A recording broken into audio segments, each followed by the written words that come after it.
Hello, ladies and gentlemen, and welcome to the Clockwork Cantina, episode 153. All the President's Men. I am one of your hosts, Josh 902, and this is the other host of the show.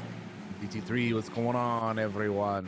Hello. Hello, guys. I hope you all had a nice weekend. I know that we did, because we got to play some tabletop, and we will Oh, talk about yeah. that when we get to what we've been up to the past week, I'm sure.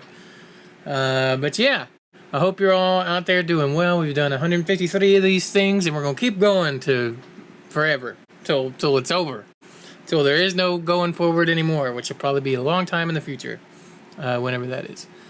But yeah, hope you guys had a lovely weekend. We had good weekends. We've been up to things in the past week, playing video games, watching movies, all the usual stuff. And Indeed. what do you say we go ahead and hop into a DT on what we've been up to this past week? Let's How do it, about it? because we got a lot of news this week. So yeah, we'll hop straight into that. So first thing for me is been watching, of course, movies. So first one I watched is The Whale. And man, that's a good movie, but man, it is rough to watch in parts. So if you're going into that to watch it, just be in the mind's frame or the mindset of like this is gonna be an emotional movie and this is gonna be a little bit tough to watch at times for certain things. But yeah, it was really good. And now that I've seen it, I can say that 100% Brendan Fraser definitely well deserved Oscar win because he killed it. He was great in the as that character. I watched Cocaine Bear as well. That movie that's a fun one, man. If you're looking for like a fun movie, just a silly ass thing to watch, Cocaine Bear is a good time. And the cast is cool too, man. I enjoyed the cast on that one. That's a fun movie to watch. Um, I watched Winnie the Pooh, Blood and Honey, and let me tell you guys, that movie is dog shit. That movie is trash. But hey, I watched it so you guys don't have to. You're welcome. True. It Appreciates was you. It was bad, man. That movie sucks, dude. I had to watch it though because I was curious, but now that I have it is terrible. Then I watched another good movie called Fruitvale Station, which is based off of real life about a man who was murdered in real life on New Year's Day of 2009 in Oakland.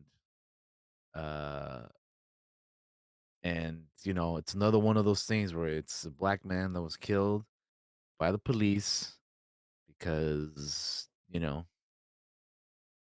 they do that. Um, but yeah, Oscar Grant, who was the name of the man, and he was portrayed in this movie by Michael B. Jordan, and it's a really like it's a really good movie, man. I enjoyed it, and it's Ryan Coogler's first movie, I believe, as well.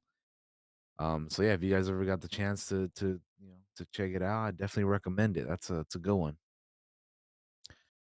Um, Then I watched the animated movie Secret of Kells. I was curious to check this one out because the animation studio that did it, called Cartoon Saloon, is going to be doing an episode of Star Wars Vision season 2.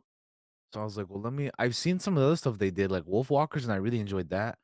But I just wanted to see more of the stuff they did, like this one. And I thought it was all right. Definitely enjoyed Wolf Walkers more, but I checked it out. Then I watched Batman Soul of the Dragon, which has Batman in the title, but he isn't really the main character in that movie. He's more of a I don't want to say a side character, but he isn't the main character in that. The main character is Richard Dragon, which is basically like a Bruce Lee, like DC's Bruce Lee character, basically. Mm. And I would describe this movie as being Enter the Dragon meets uh Batman Begins in animated form. I thought it was fun. I liked it. What it really made me want is to see Lady Shiva and other DC properties, maybe live action, that kind of stuff. I mean, I'd always she's always been a cool character, but like she was really cool in this. So I definitely I got you. would like to see her in other stuff. And then I watched Leon the Professional, which man, that movie has some cool things in it, but there's some there's a big old ickiness to those two characters and their relationship, the two main characters. Especially when you like when you like realize or find out that it's based off the director's real life and you're like, "Ooh," Mm-hmm. uh, so it's like it's a little gross, a little icky, little not good, you know. So, Mm. but it had some good stuff in it as well. Like I really like Gary Oldman's performance in that. I thought his character was good. And I mean, shit, even Natalie Portman is like a 12-year-old or however old she was in that was really good too. But yeah, I just the two main characters' interactions, I don't I'm not a big fan of. But yeah, so that's the movies I've been up to. I've watched in the past week. Video games, you know, as always, Fortnite. I played a little bit of Apex because of the event that was going on, but it's over now, so you know, I'm probably not gonna play that for a while again. Out of the blue, out of nowhere, I decided to reinstall Jedi Fallen Order just to kind of, I don't know, get a little bit more ready for Jedi Survivor when that comes out next month. And then because they came out with like I don't know how long ago it was, but they came out with like a training kind of mode thing where you can like it's like a battle grid and you can drop, you know, enemies in and kind of fight them, and then they have like challenges you could do and stuff. So I wanted to try that out as well, and I did, and it was pretty fun. I completely finished and beat Yakuza 0 on stream, so that's another game down that I had been wanting to play. I've entered the world of the Yakuza games, or Like a Dragon, as they're called now, and really fun. I'm looking forward to playing the rest eventually. How long did that take? How many streams did it take you to beat that? Just out of curiosity, if you know off the top of How your head. many streams? I don't know, but like it took me a total of like 33 hours, I think, to play the game. Good chunk. Yeah, and like there's more to it. I could have kept going as well. Hmm. Because there's a bunch of Side like content there's type like stuff. yeah, mini game there's like side games. Like they have this whole cabaret thing that you can manage, which Ooh. is insane with one of the characters. So you could go on and then the other character has like property management. It's like there is a lot to that game if you want to spend more time in it. But yeah, I just wanted to get through the story and all that stuff and I really enjoyed it. And I mean I did partake in some of that too, you know. Mm-hmm. There's like you go karaoke or dancing with the characters and stuff. And so there's a bunch of side things, and then like side missions too that you could do, which I did a good number of them. But I don't know if I did all of them, but yeah, there's a lot of side stuff to do if you want to keep going with that game. But yeah, I definitely enjoyed it, so I'm definitely looking forward to playing the other games when I get a chance to. I gotta get them first though, because yeah, but yeah, really enjoyable. Then I uh watched The Mandalorian. I watched The Mandalorian season 3, episode 4, the most recent one, and The Bad Batch, and both of those, especially Mandalorian, got me hyped. So I just did a Star Wars stream one day, and I just streamed Fallen Order and then the original Battlefront for a little bit. Um, been playing some more Sons of the Forest. I streamed it as well. I'll be streaming it again tomorrow, I believe. Playing with some friends, that'll be fun. And then uh, it was the Diablo 4 beta, open beta this weekend. So I played a bunch of that. I think it's over now, right? It But is. It ended just like 20 minutes ago. They tweeted out, "Sheathe your weapons, Nephilim. there you go. See you in June." So I got up to level 24. I didn't quite get to 25, but I got to 24.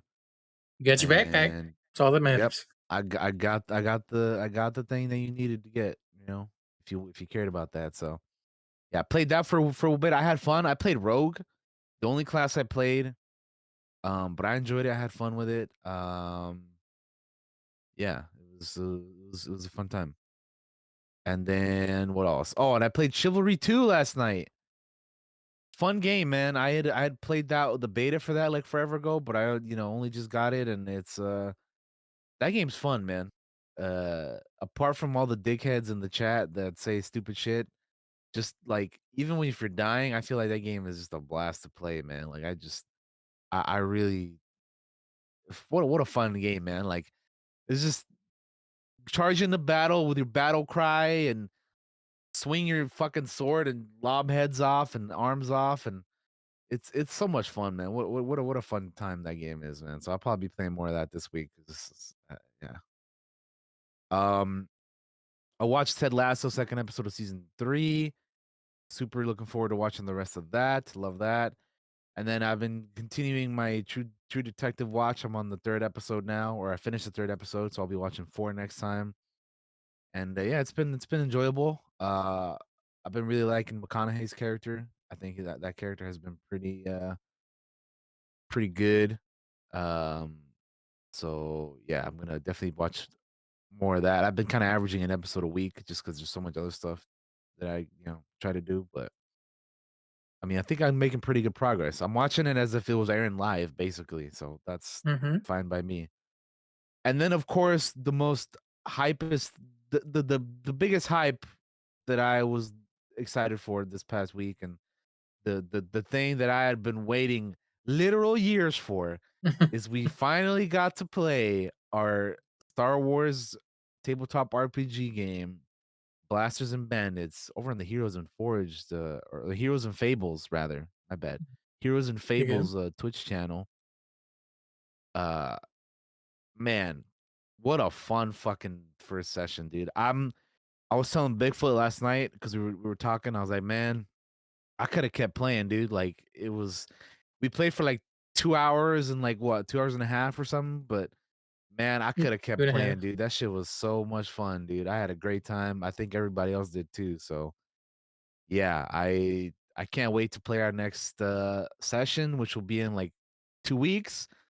Because next week we're gonna be busy, but man, I'm in, dude. I can't wait. I made the spreadsheet to keep track of stuff, and man, I'm just so excited. I'm glad to be back into the Star Wars universe, be able to role play and hang out in it. And man, it's gonna be fun speculating, like what's gonna happen and what we're gonna do, and all the others, what characters we're gonna run into and all that. So yeah, I was doing some of that. But yeah, I'm just very glad and excited and happy that we're playing this again because it's fun, man. I like playing like role playing in general, like tabletop role playing games. But we're playing in Star Wars, so that adds the even more excitement for me.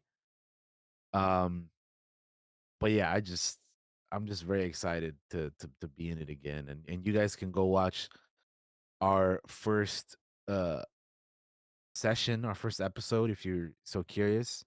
It'll be on Josh's YouTube channel, which I believe is youtube.com/Josh902.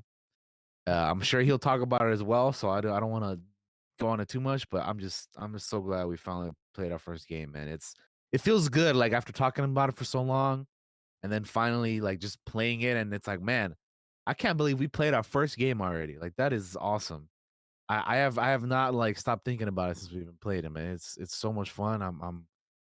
I get giddy just talking about it because it's I love it, man. It's the best, and like I said, I can't wait to play our next game, man. Even though it's a little bit further away than it would normally, but yeah, I'm glad. That's pretty much been my week. So take it away, Josh. I gotcha. All right, for me, in terms of movies, I saw one movie other than the movie we watched this week.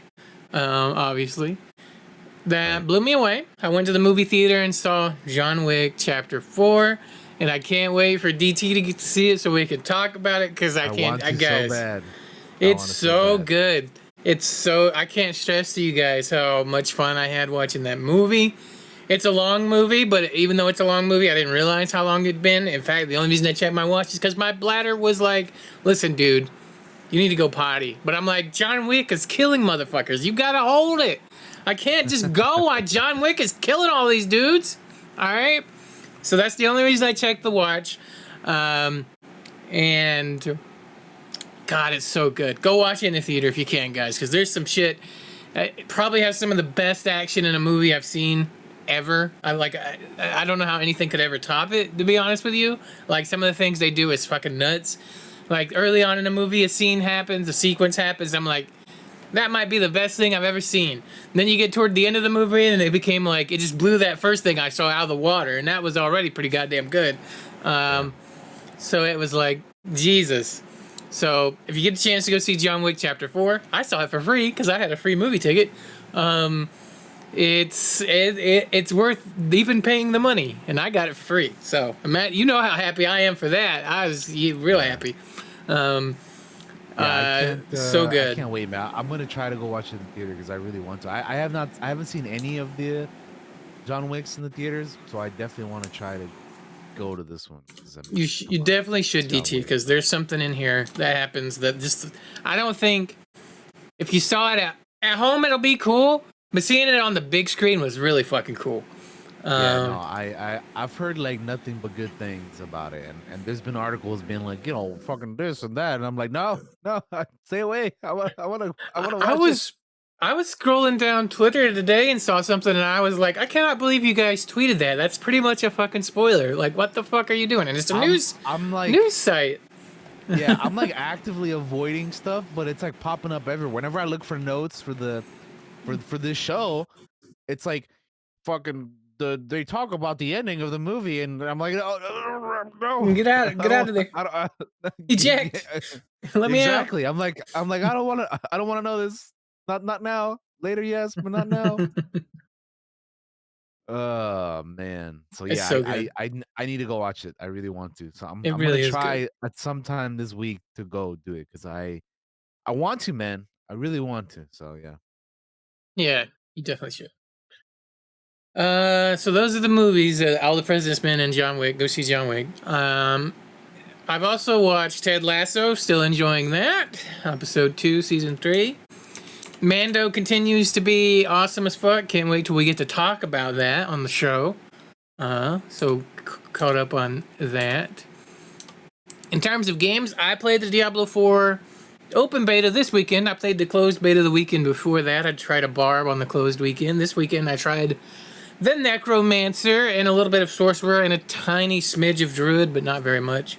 I think Necromancer, if I play Diablo 4, will be my class of choice, at least from what I played in the beta. It seems really fun, and I like the idea of having minions, and it really captures kind of like the flavor of how I personally think a Necromancer should be in a video game. So that was fun. It was also fun just to hang out with everybody in chat that was also playing, like all of our friends, like Jake, kind of dipping his toe into like not Diablo for the first time, but kind of like that. I think this kind of style a little bit more than he usually does. So that was kind of cool.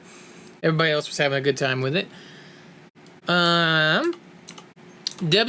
2K23. I finished one of the My Rises, which is My Rise is like the story mode for WWE's 2K games. They have 2 of them this year called the Lock one and the Legacy one. I finished the Lock story. And I thought it was pretty good. It was like it's pretty long little story mode. It has some choices in there that you can make differently, and it was a very good time. And then finally, the last thing, but most definitely not the least, was we did launch Blasters and Bandits and the new channel Heroes and Fables. Go give it a follow. I shouted it out in the chat. That channel is going to be all tabletop RPGs or just tabletop games, depending on what we want to play. Hell, we might play Clue over there if we feel like it and want to stream it, you know? I thought about it for a long time. It's like, do I want to make a new channel for this, or do I want to do it on the main channel? Well, my main channel is mostly like where I play video games and DT and I do this podcast. So I did ultimately make the decision after talking with DT and some of the others about it. Like, let's get opinions here. Because, like, what do you think I should do?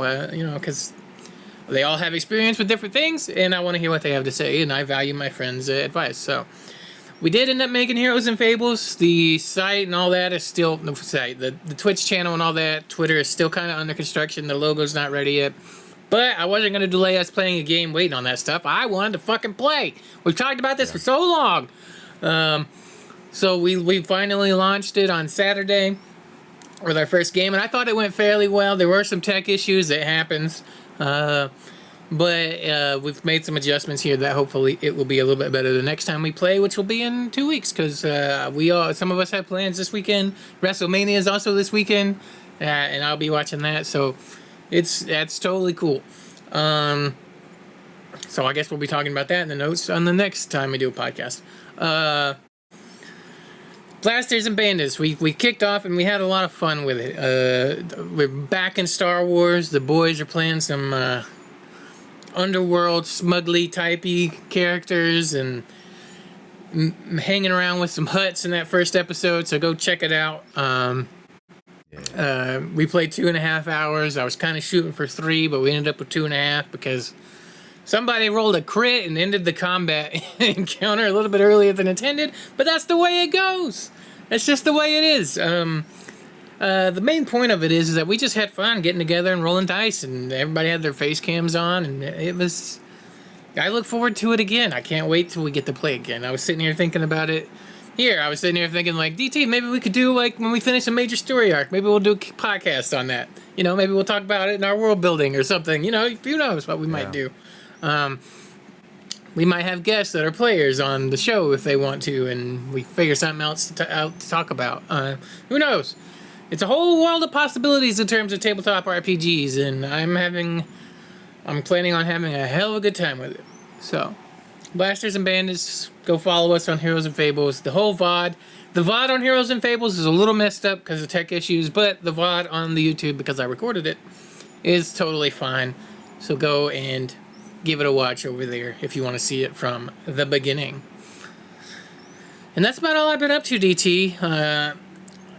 For myself, what do you say we go ahead and move on into the gaming news, my friend? I say we do, my friend. Let's go ahead and get into it, because like I said, we do have quite a bit of news to get. All right. So, let's do it.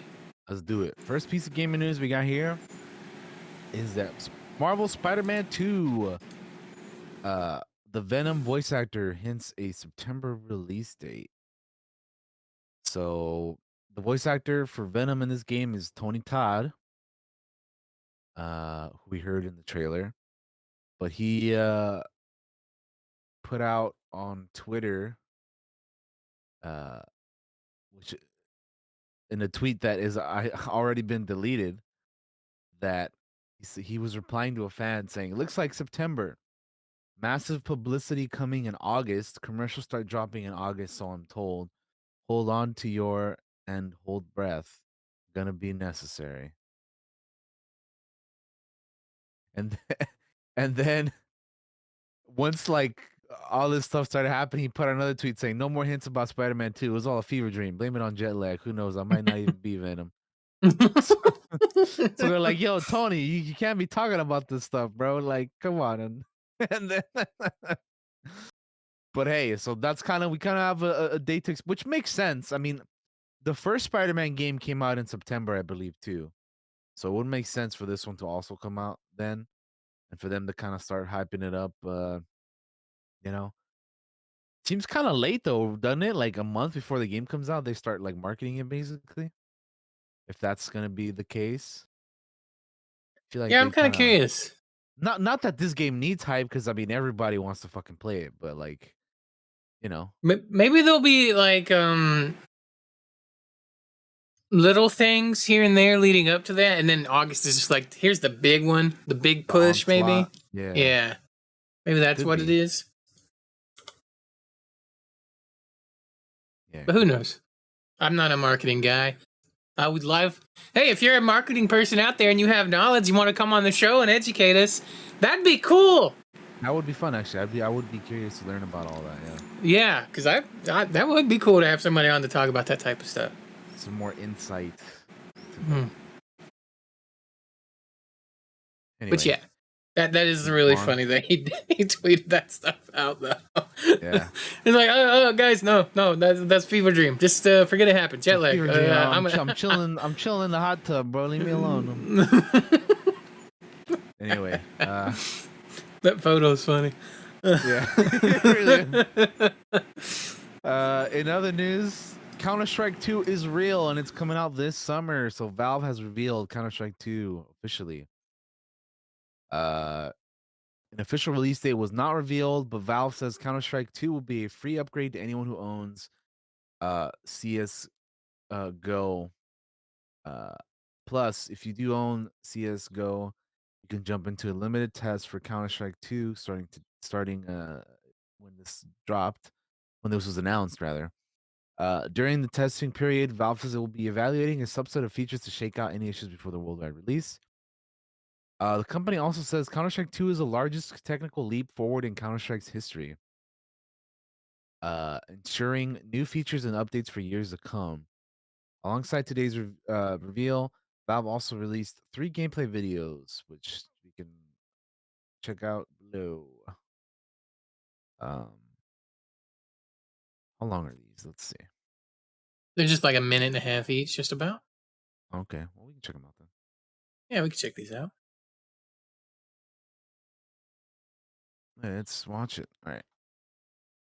3, 2, 1, go. In a Counter-Strike match, information can mean the difference between success or failure. As a result, smoke grenades have become a cornerstone of team tactics. With Counter-Strike 2's new game engine, we've evolved smokes and made them dynamic. Smoke grenades now create volumetric 3D objects that live in the world. Now, not only do all players see the same smoke regardless of position, but the smoke can interact with the environment in interesting ways. It reacts to lighting, grows to fill spaces naturally. The Cool. shape of the smoke cloud can be pushed and carved by bullets and grenades. In Counter-Strike 2, smoke grenades provide even more tactical opportunities. They're just going to look and play better.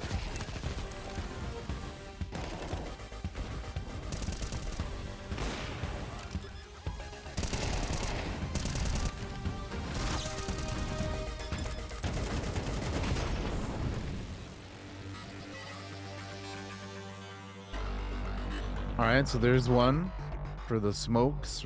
They're calling it responsive smokes. What's the next one? We have moving beyond the tick rate. Okay. 3, 2, 1, go. Counter-Strike is known for its visceral and satisfying gunplay. Now, firing a weapon looks pretty simple. You click your mouse, your character shoots, your target takes damage. But there's a lot more happening behind the scenes. In previous versions of Counter-Strike, the game only evaluated moving and shooting in discrete time intervals, or ticks, and time between those ticks didn't exist. For the most part, the experience was seamless. But sometimes those milliseconds between click and tick could be the difference between landing or missing your shot. That's why with Counter-Strike 2, we're introducing sub-tick updates. Now the tick rate no longer matters for moving and shooting, so the server will know the exact moment you fired your shot, jumped your jump, or peeked your peek, and the server will calculate your precise actions between ticks.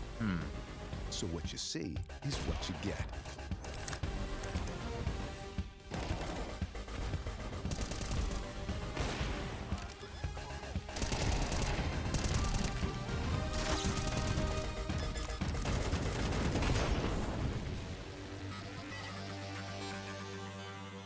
Okay.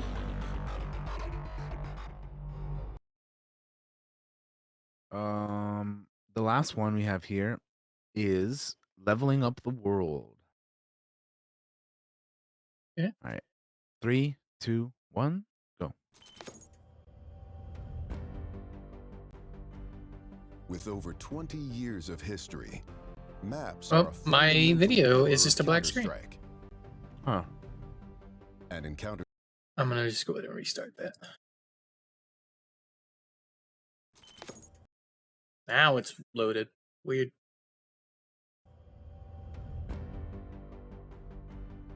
With over 20 years of history, maps are a fundamental pillar of Counter-Strike. And in Counter-Strike 2, maps are getting a new look. But don't worry. You can still bring along your countless hours honing strategies That's and cool. exploiting every corner and crevice. We took 3 approaches to improving maps while retaining their rich legacy. First, there are touchstone The lighting maps, looks nice. classic maps with solid foundations that players can use to Reflections too, evaluate man. gameplay changes from CS:GO to Counter-Strike 2.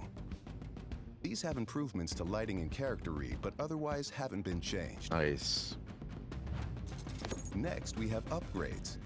These are maps that use new Source 2 lighting, including a physically based rendering system that produces realistic materials, lighting, and reflections. And finally, overhauls. The oldest maps have been fully rebuilt from the ground up, leveraging all of the Source 2 tools and rendering features. These tools will be available for community map makers to make it easier to build, experiment, and iterate.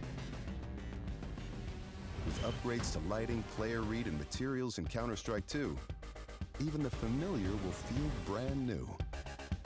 Nice. So for a while there, I was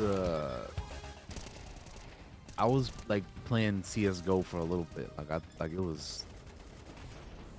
it was enjoyable because at the time, I had played Valorant, and I was like, this is okay, but it's like the ability stuff is kind of like really, I don't know, it really like made it less enjoyable for me. I feel like at times, like Mm-hmm. at times it was cool, but at times it wasn't. But so then I was like, you know what?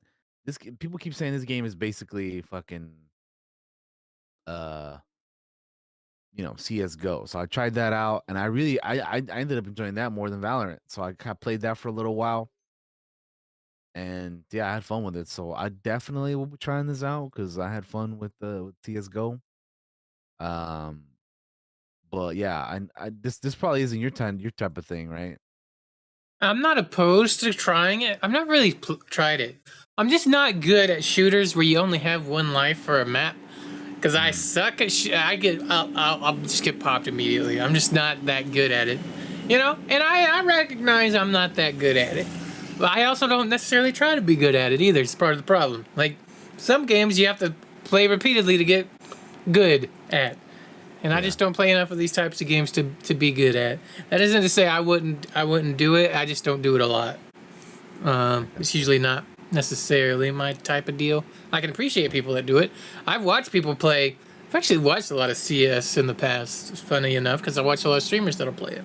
So, and it is interesting. I know people are big fans of it. So, I would try it probably. I probably would be ass at it, but I would probably try it. Try it, you don't know, right? I thought I would be shit at Fortnite, but it turns out I'm actually pretty good at that. I just don't play it Yeah, enough. that's I was gonna say, you're talking about shooter games. That would you fuck shit up in that game sometimes, man. Not bad. Yeah. All right, cool. Yeah, like I said, I'll definitely be checking that out. I think that has potential for some fun. The next thing we talk about, Ninja Theory showcases an impressive facial animation for Senua Saga Hellblade 2's a little teaser here. So we can check this out. It's another like minute long thing. Yeah, let's check it out. All right. 3, 2, 1, go.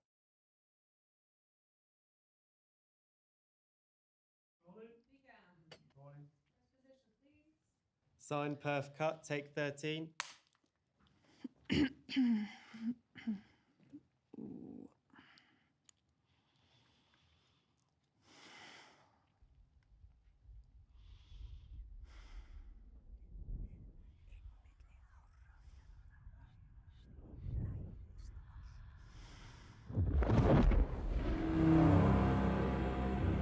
I see through your darkness now. I see through your lies. I will show them how to see as I do. I will not appease your gods. I will destroy them.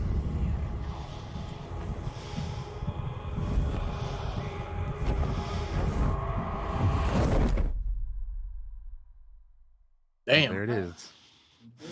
And there Good? she is at the You end like there. it? Pretty cool, man. I think stuff like that is awesome to see, man. I don't know. Mm-hmm. That's pretty cool to see how like technology is moving along, man. What's crazy is like you see the fire reflect in her fucking eye there. It's like super quick, but you see it, and that's crazy to me. And like, oh man, I grew up when Mario was a couple pixels tall and ran across the screen. You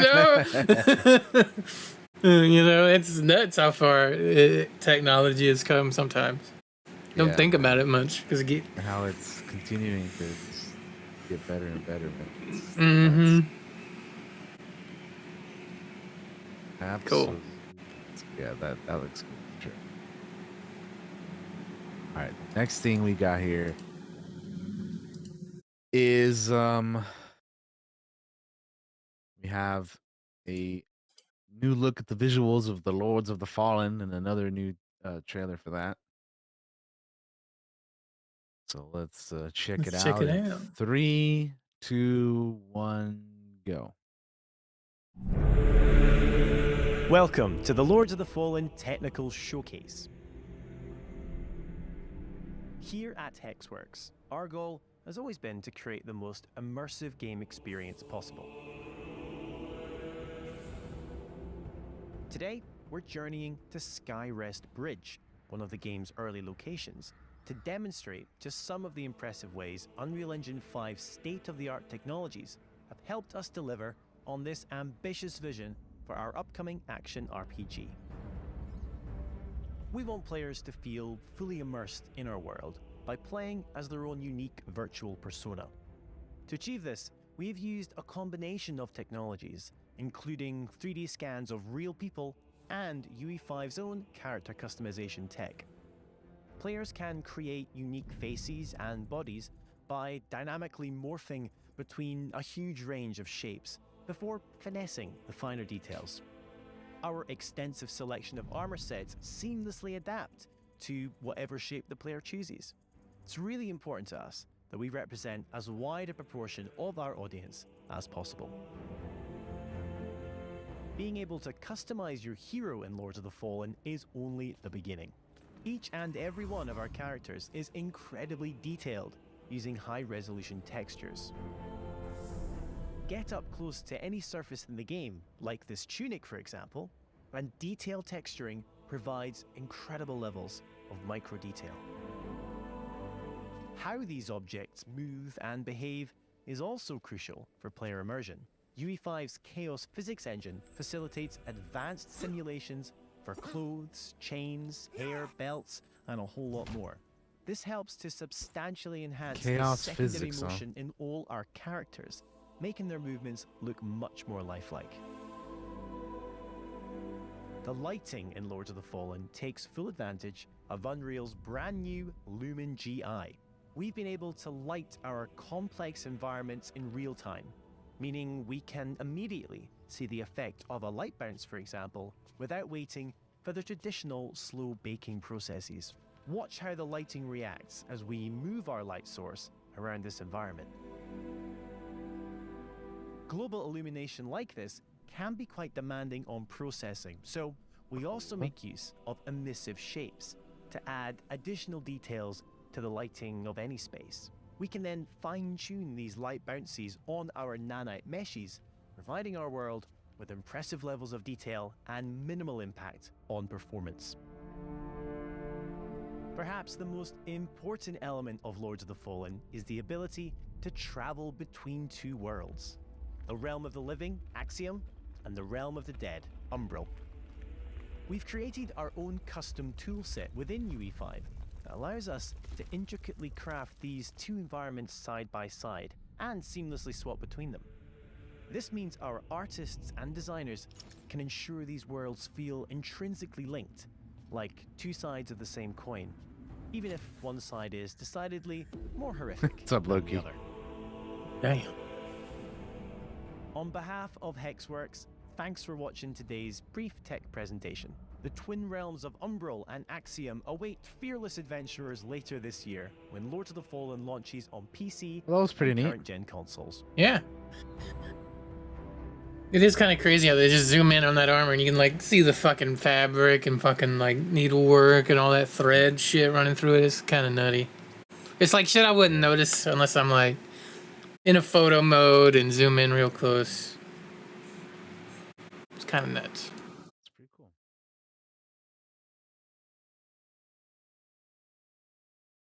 Pretty cool, man. What's next? Next piece of news we got is that Atari is set to acquire System Shock remake developer Night Dive Studios. Atari announced that it has entered an agreement to acquire Night Dive Studios, the team behind the remake of System Shock remake, for roughly $10 million. Night Dive Studios is currently led by Stephen Kick and Larry Kupperman, and is both a development studio and publisher. It has published more than 100 games and will add its remake of System Shock to that list on May 30th on PC.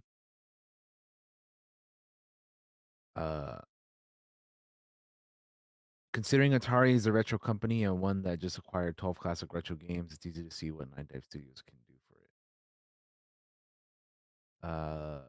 In addition, Atari SA has announced that it intends to proceed in the near term with a 30 million euro bond issue convertible into new shares of Atari in order to meet with its capital needs in the context of implementation of its new growth strategy and refinancing of its debt. Press release read, and yeah, they're just talking about business side of stuff, like I just read. So yeah, I guess Atari is want to do some things. Yeah, that's cool. I guess. Yep. We'll see what ends up happening, but we'll see what they come up with in the future. Maybe they'll remake all their older games, or see. I'm always down for that, to be honest. Like whenever we have like super old games, they're like, that's a super old game. It'd be cool if they remade it. Like that's always cool. So hopefully we'll get more of that, because I think because I haven't played the System Shock original game. I haven't But the either. remake looks fucking amazing. So I definitely want to play that. So if they could do more stuff like that, I think that'll be dope. But anyway, we have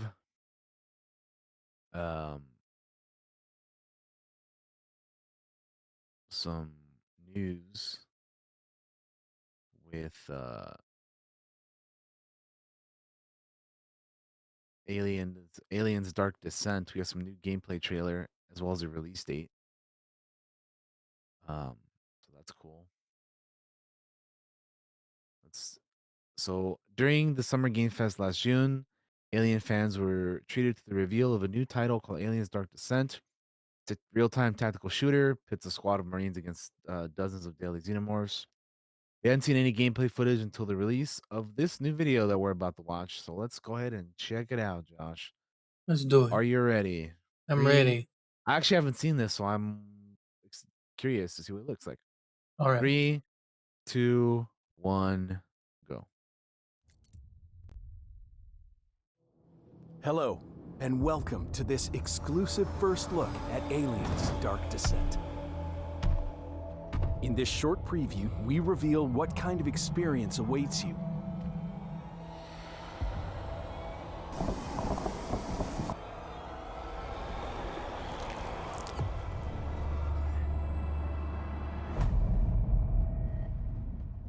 Dark Descent is a real-time, squad-based tactical action game.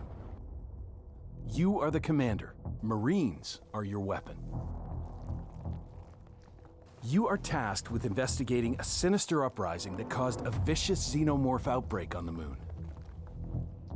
Your squad is controlled fluidly and intuitively as one unit, where any command you issue is automatically dispatched to the Marines best equipped for the task. Okay. Whether you're using mouse and keyboard or a controller, we want you to be fully immersed in the world and the iconic Aliens experience. You know what to do. Lead strategically. Enter combat without breaking stride, slowing down time at the touch of a button, just enough to distribute tactical orders with military precision. Tread carefully, though, because death is permanent in Dark Descent. Uh-oh. And losing a Marine in combat is irreversible. That motherfucker getting dragged away. Hell He's no. gone. Paths for survival. Explore large open levels to complete story missions and side objectives. Come out friendly like, yeah? Don't shoot! Don't shoot! Level up your loyal Marines with special abilities, perks, and gear, and Nice. customize the squad composition to optimize. He likes to keep that handy for close encounters. At Tindalos, we're extremely excited to bring this game to all the real-time action strategy fans.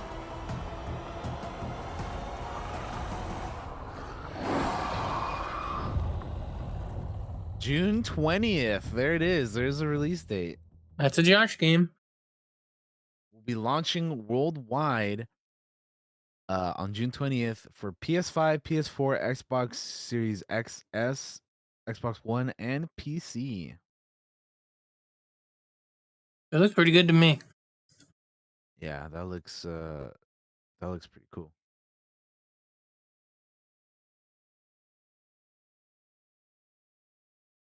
Very nice, very nice. It's cool to actually see it because we hadn't seen any of that until now.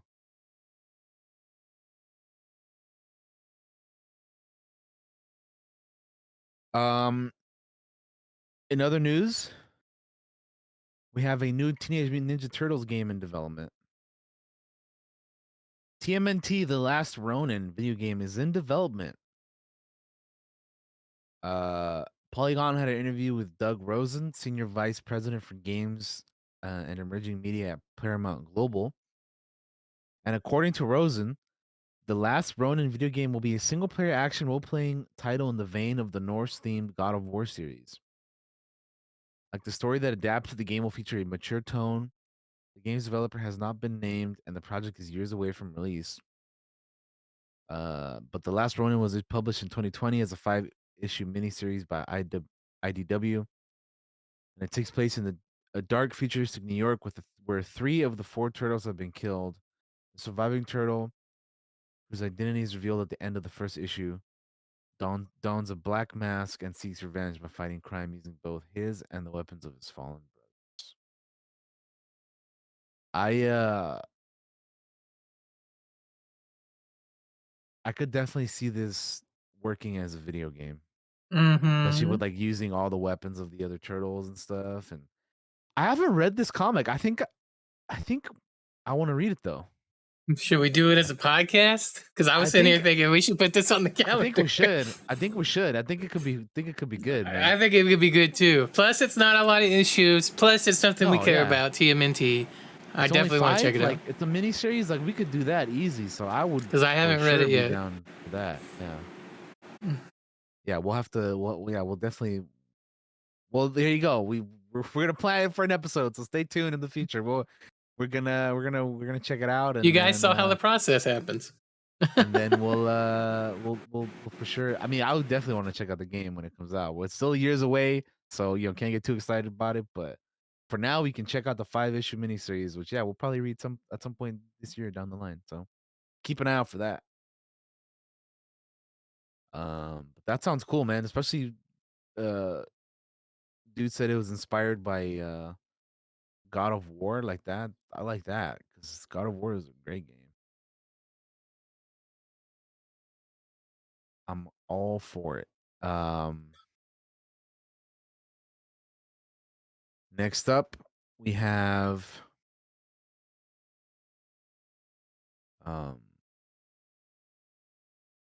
some Microsoft news. Microsoft is going to be ending the $1 Xbox Game Pass offer.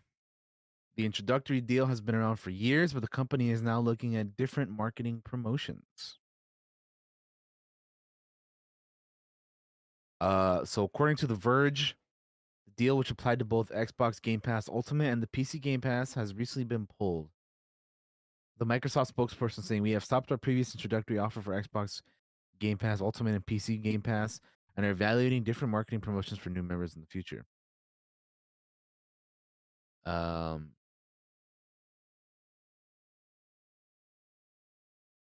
what those different marketing promotions could be is anyone's guess, though, given the whole point of the $1 deal was to get new users on the hook.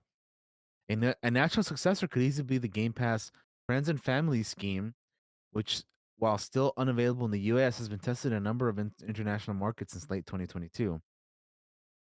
And what it says is anyone signed up for the Game Pass will see months from existing subscriptions converted into partial months on the sharing plan.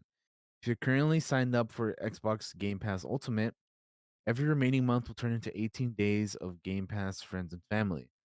Those signed up for the piecemeal tiers will see their subscriptions convert into 12 days of Game Pass Friends and Family. There are some limitations, however. If you're the account holder, you can only have 4 additional people on an account at any given time, and only share with 8 unique accounts over the course of a calendar year. And it's region locked. Primary account holder can only add 2 members who live in the same country or region.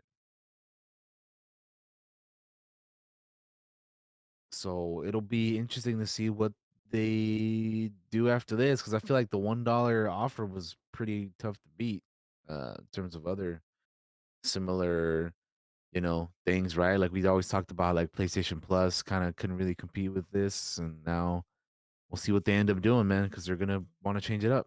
Yeah. And I think it was only a matter of time until the $1 deal was going to go away anyway, because they have to start making a profit at some point. Yeah, And I'm not exactly sure if they're making a profit yet. They might be, but the whole dollar thing is just to build up that user base early, right, and get people kind of hooked on it. And then once it's gone, which is after it's only $1 for that first month anyway. So once yeah, that's gone, you're paying full price for it every month. I'm kind of curious to what they do next as well, because they've built up a base. Here's the thing, it's a subscription service. It's going to do the same thing that every subscription service starts to do, which is it's got to make money. So it's going to start probably eventually increasing the price of things.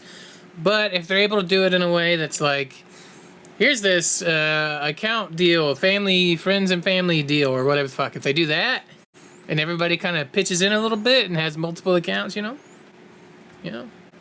could be good for them. We'll see. Kind of curious to where they go next as well. Mm.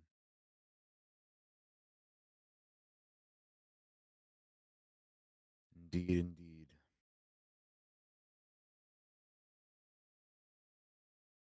All right. Moving on, we got some drama, video game drama.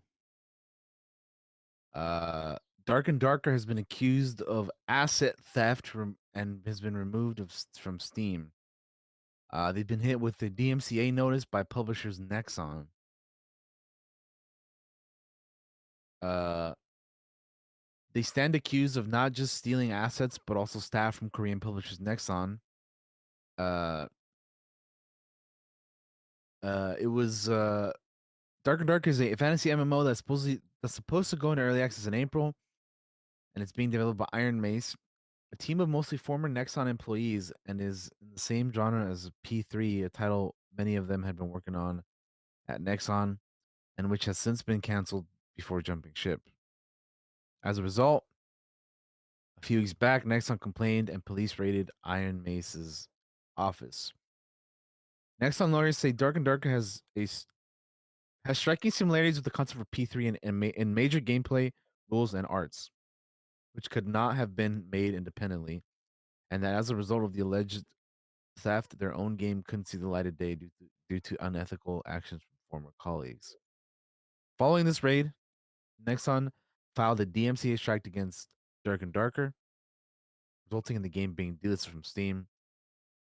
Uh, the request says Nexon has learned that Iron Mace Limited is making unauthorized use of Nexon's trade secrets and copyrighted material as detailed below. This letter is to inform you of Iron Mace's misconduct, constituting misappropriation of Nexon's trade secrets and copyright infringement, and to request that Valve take down all versions of Dark and Darker from Steam. In response to the delisting, Iron Mace issued a statement to the game's Discord saying, "To all our fans, we have recently been served a cease and desist letter from DMCA takedown by Nexon regarding Dark and Darker based on distorted claims. We're currently working with our legal team to remedy this issue in the best manner possible. Due to the sensitive legal nature of this issue, we must be careful with our statements so as to not jeopardize our position. We ask for your understanding as we work to get the game back up quickly as possible. Please know that we will do all that is possible for our fans. Thanks.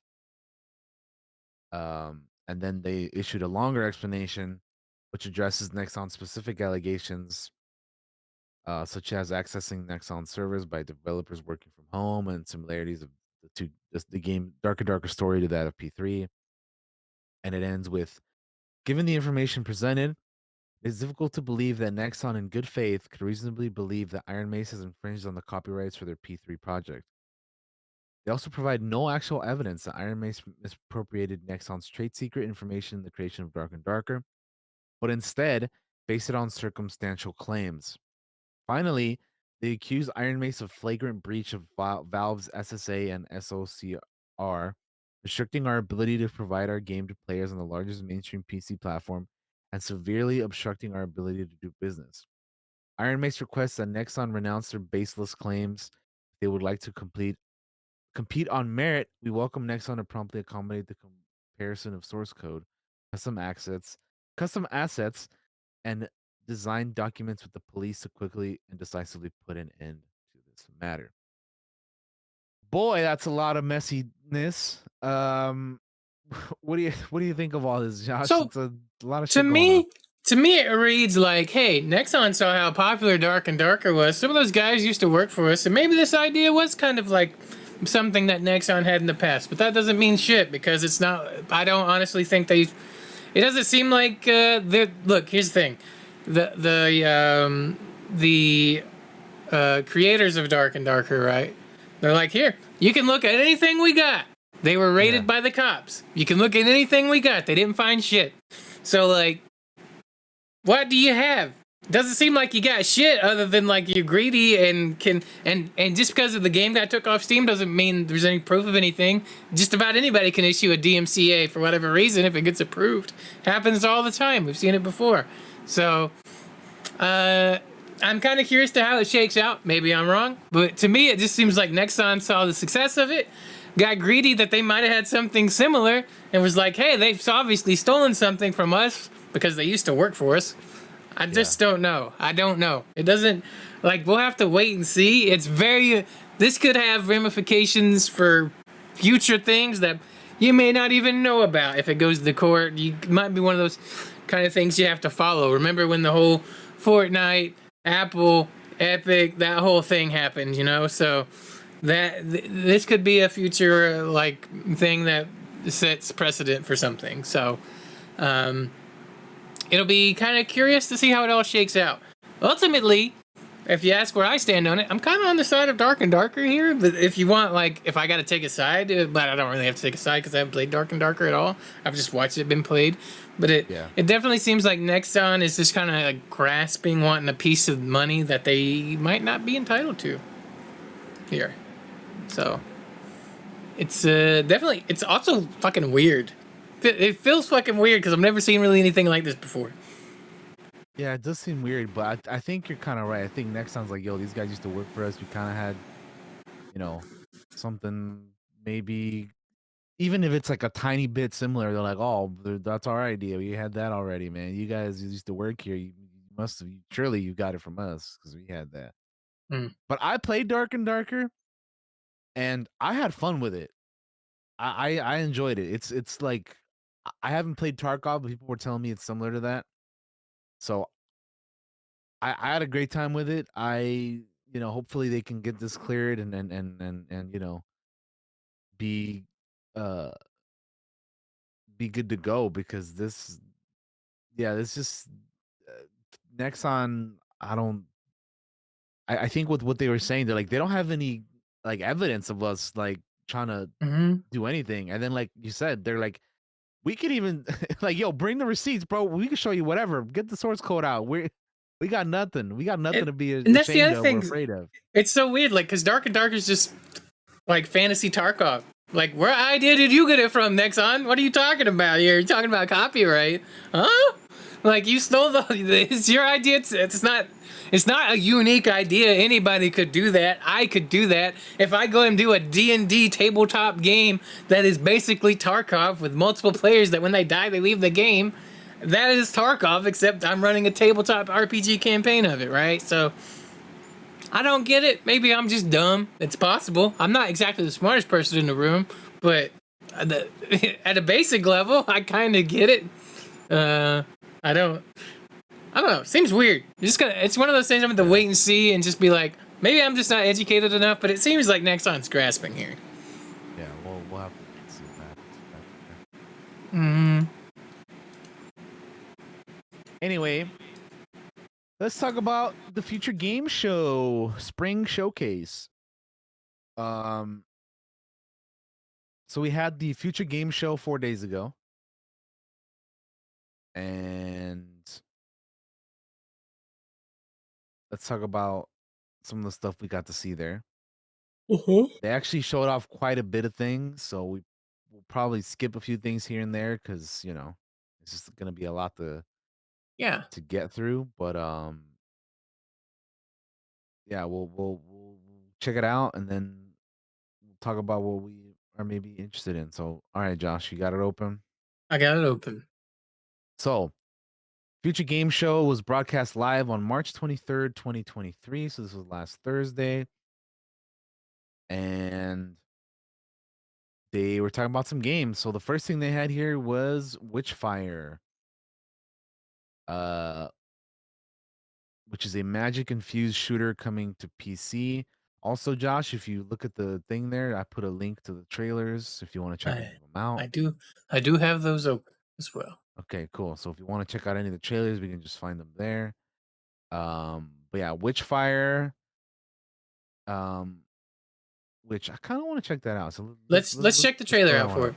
So so we'll just call out trailers as we find them interesting that we want to see. So we'll do Witchfire. I definitely want to see that one too. That was on my list. All right, Witchfire. Let's check it out. I am ready when you're ready. All right, 3, 2, 1, go. Hi, my name is Karol Krok and I'm a designer at The Astronauts. In this video, I want to show you Damn, that gun shoots fast. in Witchfire. It does. I wasn't expecting that. The first thing to know is that we have two types of spells in the game. Light spells are quick, easy to execute, and cost relatively small amounts of stamina. Heavy spells, a wizard as you with can a gun, imagine, dude. are slower to execute, and it takes longer for our witch hunter to regenerate before he can use one again. The heavy spell we are seeing here is a cursed phantom bell that you can ring up to 3 times with your bullets. Ringing the bell stuns all nearby minor enemies, and if repeated properly, it can stun even major enemies. The second thing to know about spells in Witchfire is that most of them are based on 4 core elements: water, earth, fire, and air. Each element has its own unique property. For example, enemies set on fire receive more damage. On top of that, elements interact with each other in intuitive ways. Here, I attack an enemy with Shock Light spell. The damage and the element spread to other nearby enemies. Now, I'll do the same thing again, but let me set enemy on fire with my shotgun. And now, there. As you can see, the bolts affecting nearby enemies were more powerful, and that is because the source enemy was burning, receiving more damage from my bullets. And these are the basics of the spell system in Witchfire. Spells are as important in the something I'd play. arsenal as Yeah, weapons, me too. and using both is the key to survival in the land of the witch. Thank you for watching. Hey. And do usłyszenia. Nice. That looks pretty cool. Yeah. Cool. Very nice, very nice. I'll definitely will be keeping that one on my radar for sure. What else we got here?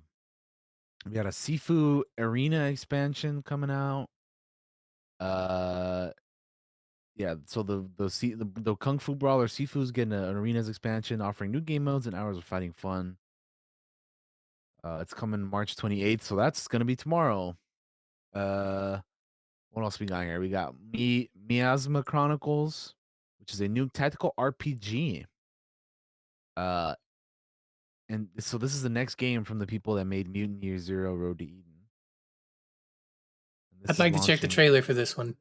by the way. Let's check it out. This one is coming out on May 23rd for PC, Xbox, and PS5. Okay, so let me uh get this one open here. This is, yeah, Miasma. Okay. It's quick. It's only like a minute and 8 seconds. Cool. All right. 3, 2, 1, go. You've harnessed your glove's power, and now you want to find me. 505 Games, The Bearded You Ladies. don't know what's making the miasma angry. And it's spreading across America, twisting this once great nation into a lethal wasteland. You gotta help these people. Robots. Oh, Yep. damn.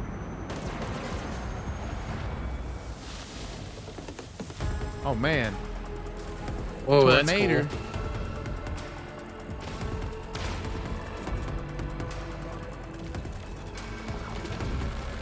Nice. Maybe in the future, you will break through the wall and find me. And if you do, maybe I will tell you my secret. But revelations must be earned. Okay. What do you think of that? Interesting. Kind of a Josh game. All right, all right. Next thing we got here is I want to check this one out. Ravenbound. It Me is too. a open world roguelite with deck building elements. So let's check it out. This actually comes out in a few days. It comes out on Thursday actually. So Cool. this will be out real soon. All right. 3, 2, hold on. 3, 2, 1, and go. Peggy 16. So forget where I've seen this before, but I've seen it somewhere else. Same. I don't remember where.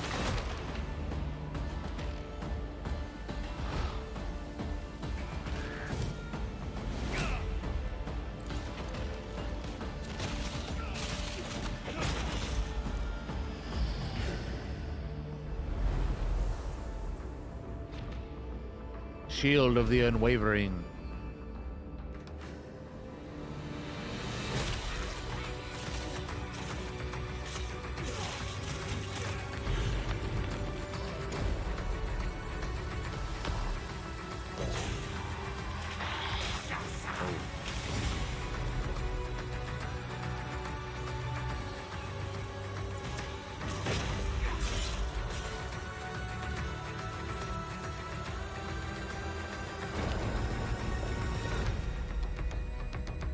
Ravenbound. Looks pretty neat. Avalanche Studios Group and Systemic Reaction. Yeah, that's interesting.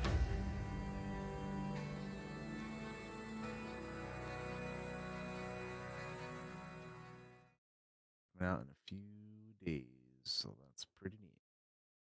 All right. Next up, we got Arc Runner, which is a I wanna co-op see this action too. and roguelite set in a neon-soaked cyberpunk world.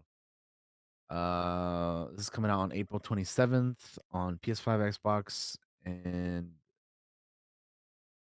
Xbox One, PS4, PC. April 27th. All right. Arc Runner. Let's check this one out.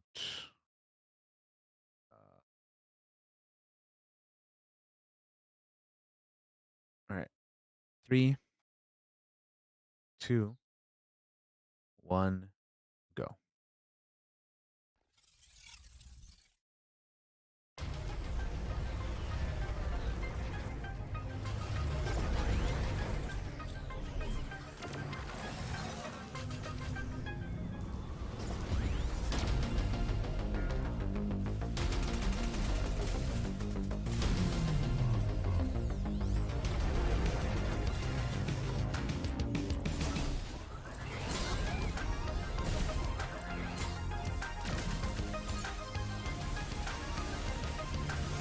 This feels very Tron. Yeah. Even like the art style and everything too. I'm like, Mm-hmm.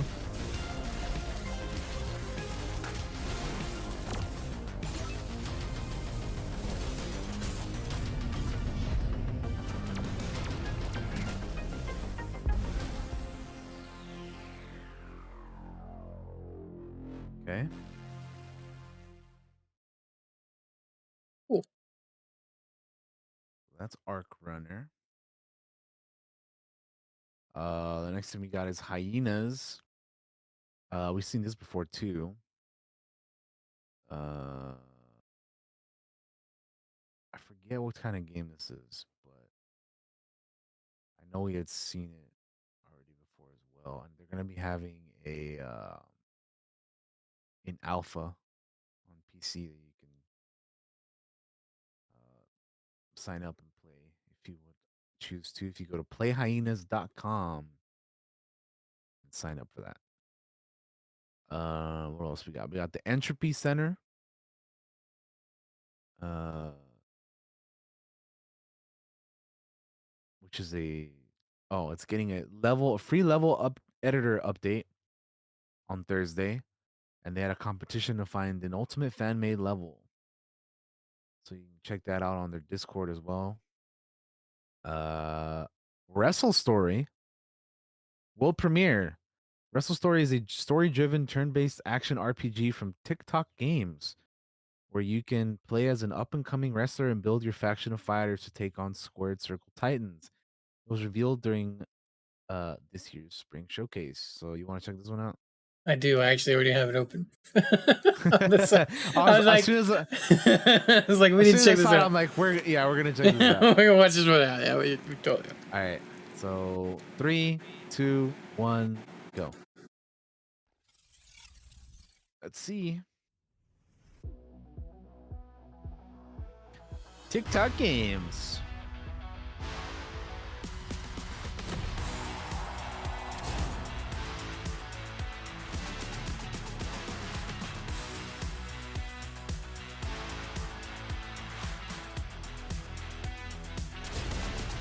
Lay the smack down.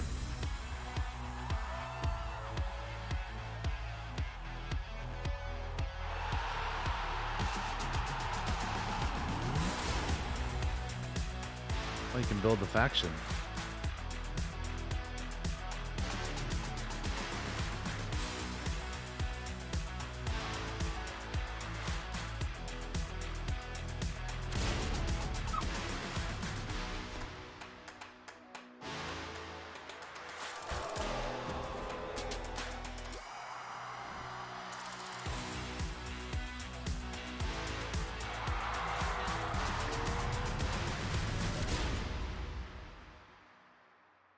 Wrestle Story. There it is. Go Beyond the Ring. WrestleStory.com.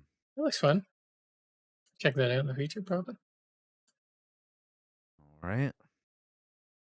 Next up, we got After Us, which is a post-apocalyptic world game. They have a presentation and release date for that. What else do they have? We have that game's releasing on May 23rd on PS5, Xbox, PC. Synced, which is a free-to-play sci-fi shooter from Next Studios set in a world devastated by technology. They're saying it looks like a mix between Borderlands and Vanquish.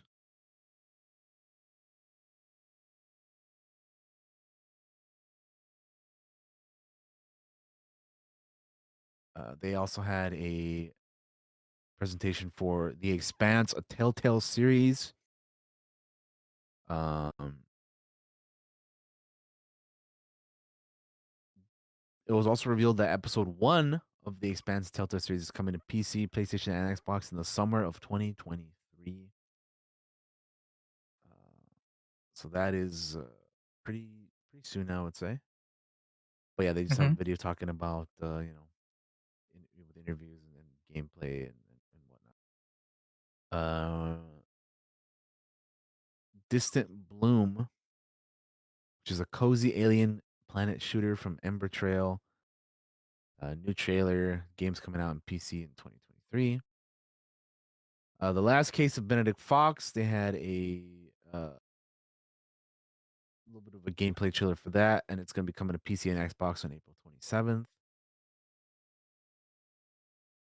Decarnation, which is a phantasmagorical puzzle adventure. Man, that took me a little bit to say.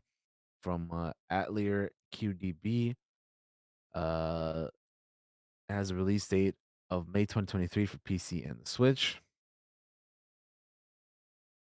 Park Beyond, which is a Pac-Man themed. They have a Pac-Man themed pre-order bonus and a Zombeyond Impossification set that comes with the Visioneer edition of the game, as well as they have a release date June 16th, coming to PlayStation, Xbox, and PC. But there will be a closed beta starting on May 9th. Pizza Possum is a chaotic stealth game in which you steal snacks as a very hungry possum. It's coming to PC, PlayStation, Xbox, and Switch. Shadow Gambit: The Cursed Crew is a new stealth strategy game from the makers of Shadow Tactics: Blades of the Shogun. The gameplay trailer shows off magical pirate combat, and it'll be coming to PC, Xbox, PS5 in 2023. I'd like to check the trailer on this one. Let's do it. Let's check it out. It's 2 minutes long. So shouldn't be too bad. Let's check it out in 3, 2, 1, go. Peggy 16.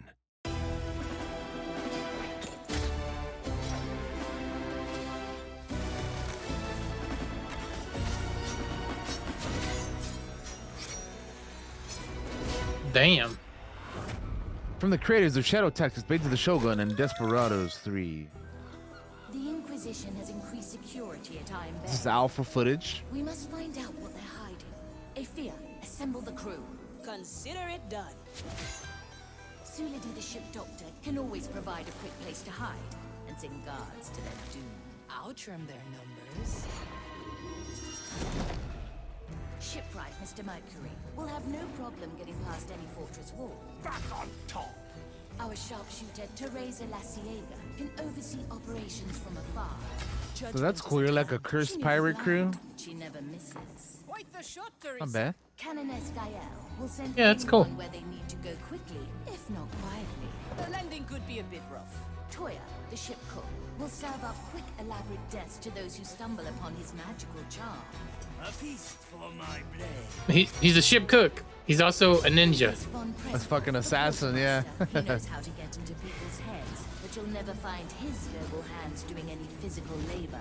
Such dirty business. Our treasure hunter, Quentin Albers, may not have a head on his shoulders, but his gaze is always fixed on the prize. Finders keepers. And I, the Red Marley, am always watching, ready to provide another chance when things go wrong. Why fear failure when time is on your side? And with this crew, that treasure will be ours. It actually looks kind of cool. It does. Glad we watched the trailer for that. That's not bad. It looks pretty fun, yeah. All right. Nice. Then we have The Axis Unseen, which is a heavy metal horror game from a solo developer who previously worked on Skyrim and Fallout. Showed a trailer for that.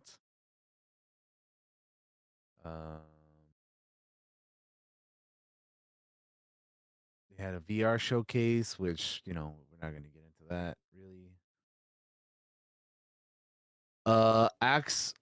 AK Axolotl, which you're an axolotl with an AK-47. AK Axolotl has a release date of 2023.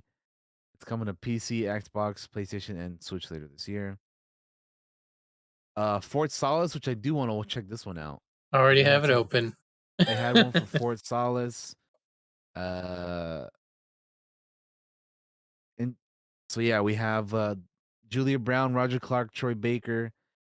New trailer for this game coming out for PS5 and PC later this summer. So let's check this out. Let's do it, 3, eh? 2, 1, go. I need to make contact with Solace. Fallen Leaf, Dear Villagers, Black Drakkar. Jack Leary responding to Fort Solace alarm. Is everything okay over there? Be careful. I think something is off here. Just how many people are in Solace? The system lists 6.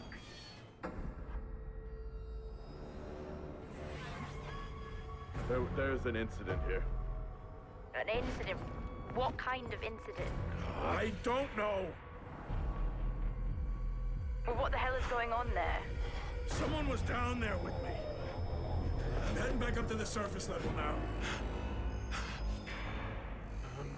You need to get out of there now! I'm still in there! Jack! Answer me! I'm getting like Dead Space, Alien Isolation vibes out of this. Mm. Mm-hmm. Mm-hmm. Mm-hmm. Which is crazy considering like we got the Dead Space remake, Callisto Protocol, and now this. They're all kind of similar as games. A lot of space horror, huh? This has been kind of the people have been into making lately. But I'd be down to check that out though. And it's got our boy Roger Clark, so you know how could I Yeah. not? He's a good boy. You're a good boy. All right. Combat Champions is the next thing we got here. Formerly known as Project Slingshot. It's a shooter set in a world without lawyers where corporations settle their business on the battlefield. Combat Champions is coming to PC, and you can sign up for a private alpha right now. Primordial's Legends Hollow Hero. Toy Box Game Studios debuted a new trailer for the studio's Combat Wombat game, Primordial Legends Hollow Hero, during the spring showcase. Dug into the game's story, and the trailer revealed some puzzles and combat.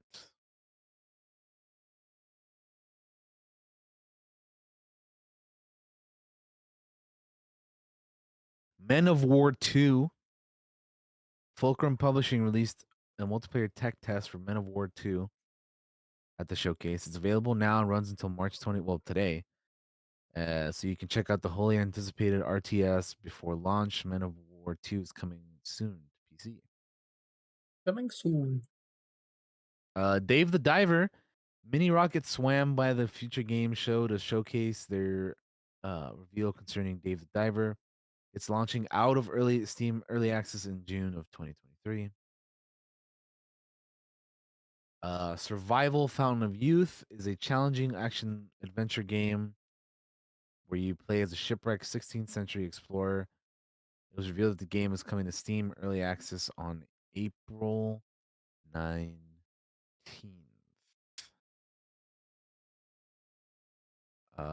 Battle Shapers. It's a blazing fast, super vibrant roguelite shooter where you take down hordes of deadly robots. Coming to PC in summer of 2023.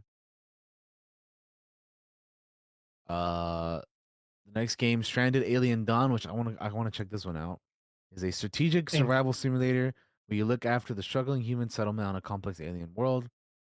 There's a new trailer to boot, and you can pre-order it on Xbox and PlayStation. This game is launching on April 25th.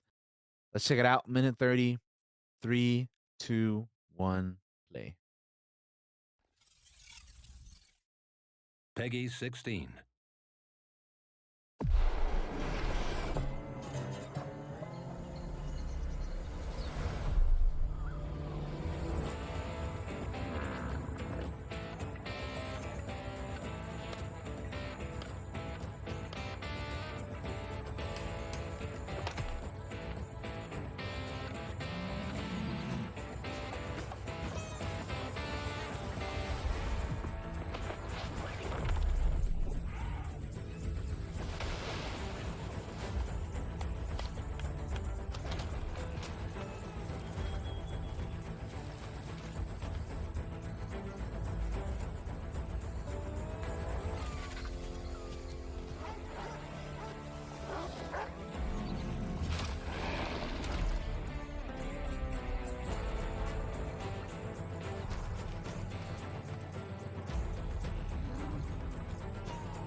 pretty neat. It is very RimWorld-ish, so it's right up my alley. Yeah, I kind of got like, Fallout, RimWorld, like that kind of game, those type of game vibes. Yeah. Neat. I'll check that out. Next game they have here is Dredge. Lovecraftian fishing adventure Dredge. Coming to PC, Xbox, PlayStation, and the Switch on March 30th. Castlecraft had a cinematic world premiere that offered the first look at this destructible world of Castlecraft. It's a siege battle game where players must construct and defend against waves of enemies.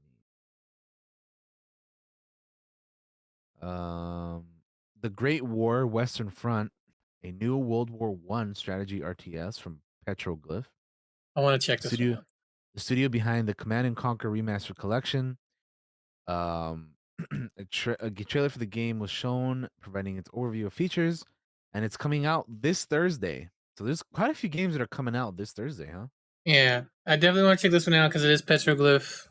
They did the CNC remaster. They're former Westwood devs. They are masters of the RTS. Yeah. So let's check it out. Ready? 3, 2, 1, go. Peggy 16. Frontier Foundry, Petroglyph.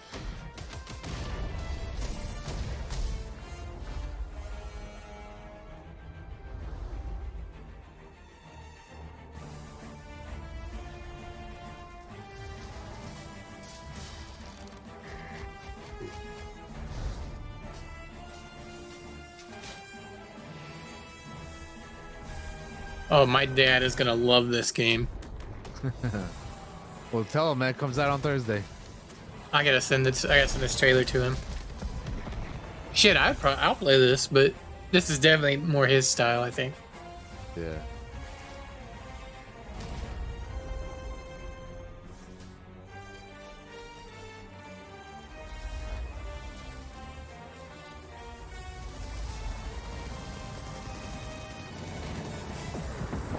Damn.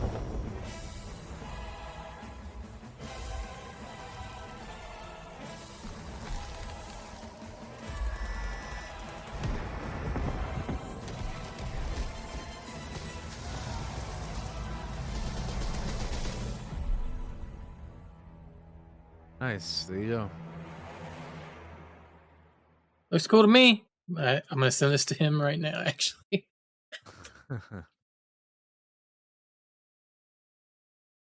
The next thing we have here is Go Fight Fantastic, which is a co-op cartoon hack and slash focusing heavily on player customization and teamwork.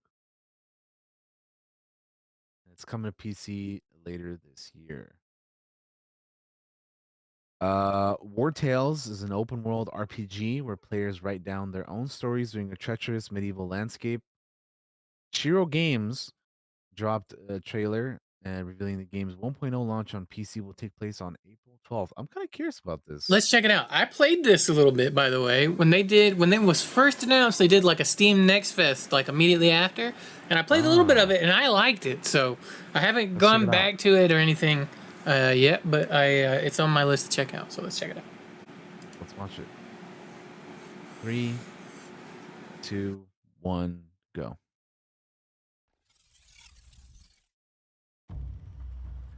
How's the wound?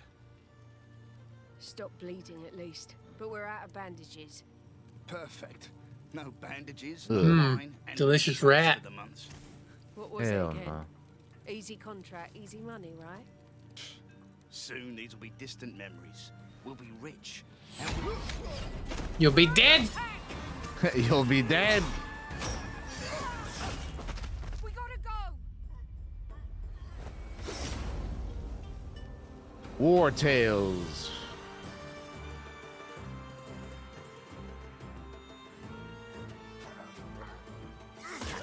Damn. You see now why I liked it. It's like XCOM. You move around and fight shit.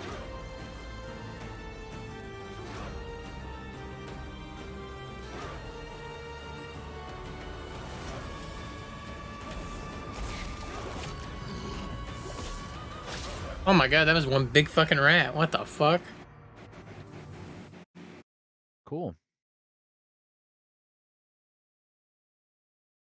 I think I remember seeing this somewhere else. Yeah, like we saw it on other. There's been so many games of the past few years that we've seen like multiple times, and I just forget where we see them first. You know. Because there's been a lot of delays and things, but Yeah. we're getting there. A lot of these are starting to come out now, which is cool. Yeah. Ixion, which is a space station city builder where you set standards among the stars. Showed a trailer for that as well. I Towards watched the Code PC play and that. on Steam. Mika and the Witch's Mountain, which is they're comparing it to like a Studio Ghibli film. If you like that, you'll like this. It's a fantasy life sim concerning a mail delivering witch. Kind of like Kiki's delivery service, imagine. Uh New gameplay trailer showing complete with a froggy chair and song coming to PC, PlayStation, Xbox, and Switch. Go Town, the next game from Prideful Sloth. The creators of Yonder, the Cloudcatcher Chronicles, and Grow Song of the Evertree. It's a wholesome life sim game set in a bustling town. The gameplay trailer showed off the story and whatnot, coming to PC and consoles at some point. They talked about Dying Light 2 and some of the next story-driven DLC coming out. The next major updates come in April 20th, and they're bringing more brutality to the game's combat. I would want to watch that, but I haven't played the main game, so I'm gonna say we skip that for now. That's fine with me. Viewfinder, which I found this game pretty interesting. I'm not normally into puzzle games, but I like the way this one looked. Let's watch the trailer for it. So let's check it out. Let me get that open. There it is. It's a puzzle covered game world coming to PS5 and PC. So let's check it out. I am ready, sir. All right. 3, 2, 1, go. Because even though I probably won't play it, what we saw before was really cool. Yeah, I mean, I don't know if I will either, because again, I'm not into puzzles really, but it's just a cool looking game that it's like, man, look at this. That's so trippy to me. It's nuts, dude. Like, what the hell? Someone's wandered around this place. And wanderers are always welcome. Look at that. What? Who thought of this game, dude?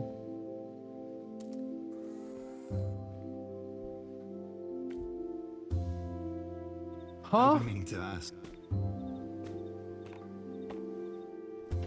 What brought you here? What a weird, trippy ass, but cool looking game.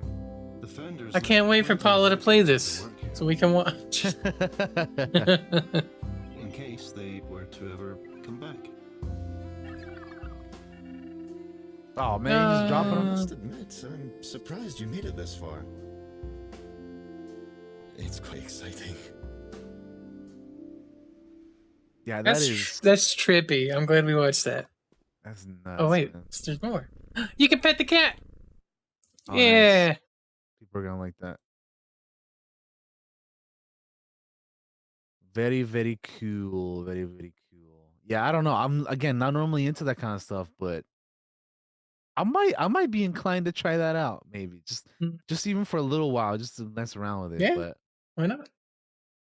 Paranormal Tales is the last game we have here for the showcase.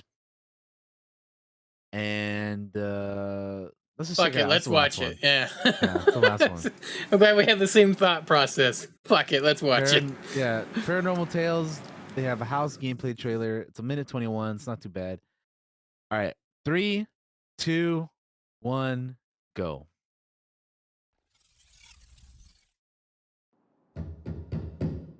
Oh hell no, this is like real life. No, fuck this, dude. I don't want this. Nope, nope, nope. Spooky time. I'm the guy in this video. Fuck, I hate that ball. But who left the water out? Bro, who's throwing my pots and pans around? Hey, I got a pan that looks just like that. Bro, who? Oh, shit. Oh, no. Who's that? Oh, Oh, damn. fuck that, dude. Why are you looking? Please, God, no.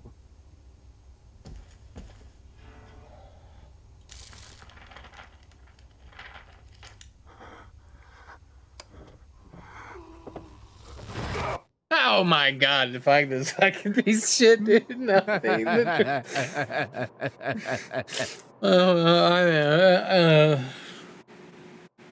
like how it says don'tplaypt.com is the website. Oh shit, that's funny, man. That's I'm curious who's gonna want to play that. Interesting, yeah. Be like, Paula, you want to play this game? Bruh. And whoever likes Phasmophobia, like, you guys want to play this game? I'd make this like a stream goal. Give me 25 subs, I'll play it on stream. Right? Shit, I'd do that, man. I would definitely do that. I'd play it if you know, for like a sub, for like a stream goal too. Why not? Mm-hmm. You guys want to see me get spooked? We'll fucking, you know, let's make it happen, dude. You want to see a grown man cry on stream? Make it happen. It'll be me.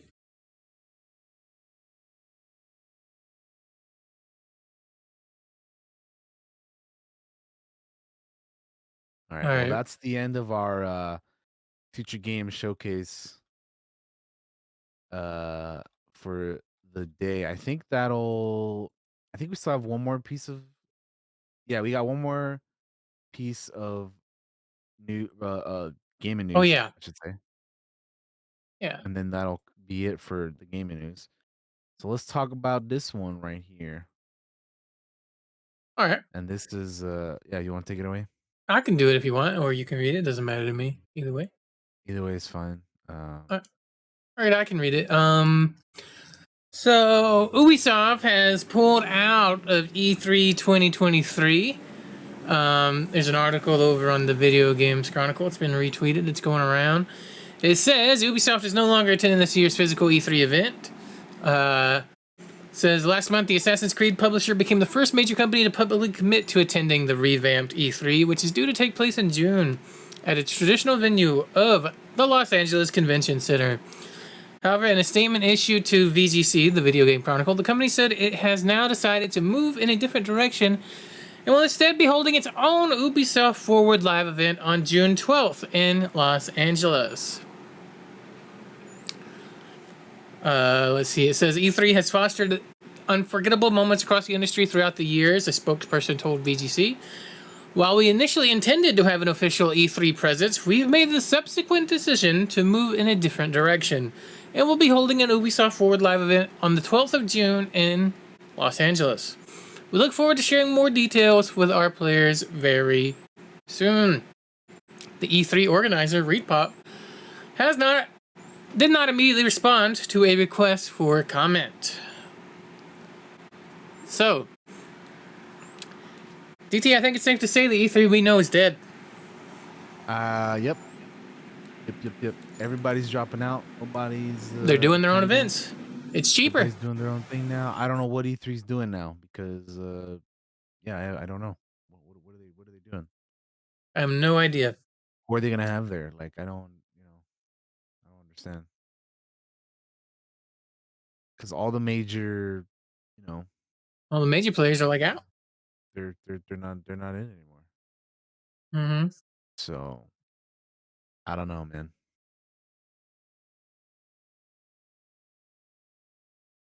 Yeah, I have no clue.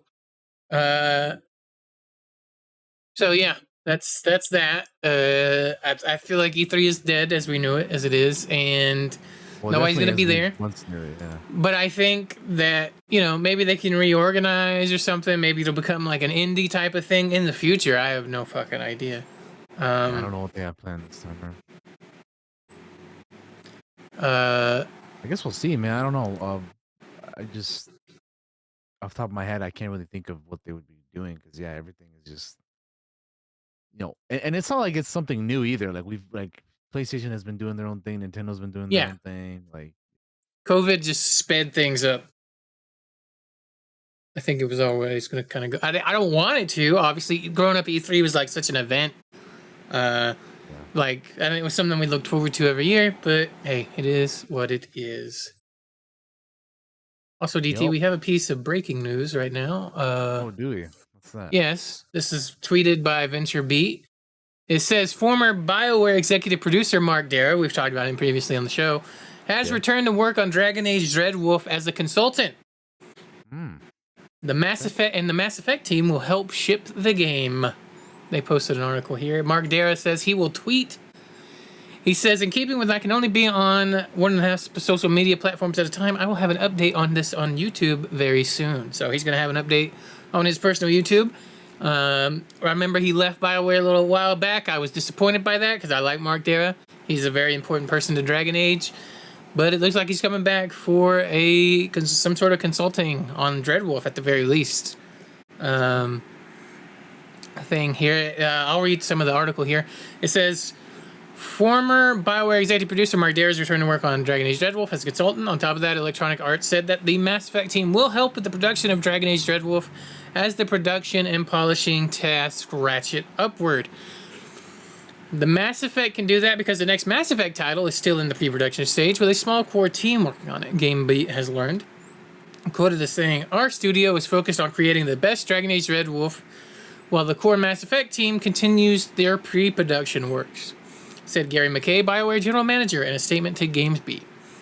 We continue to iterate and polish Dreadwolf, focusing on the things that matter most to our fans as we further connect this new experience with the series legacies. With the series legacy, Mark Darrow will join as a team consultant, bringing with him years of experience working on Dragon Age. We're proud to have this team with strong leadership at the helm, working together to realize the vision we have for the game. EA said that Dragon Age Dreadwolf has been in post-production since September, and the team's been hard at work, spending lots of time iterating and making it better.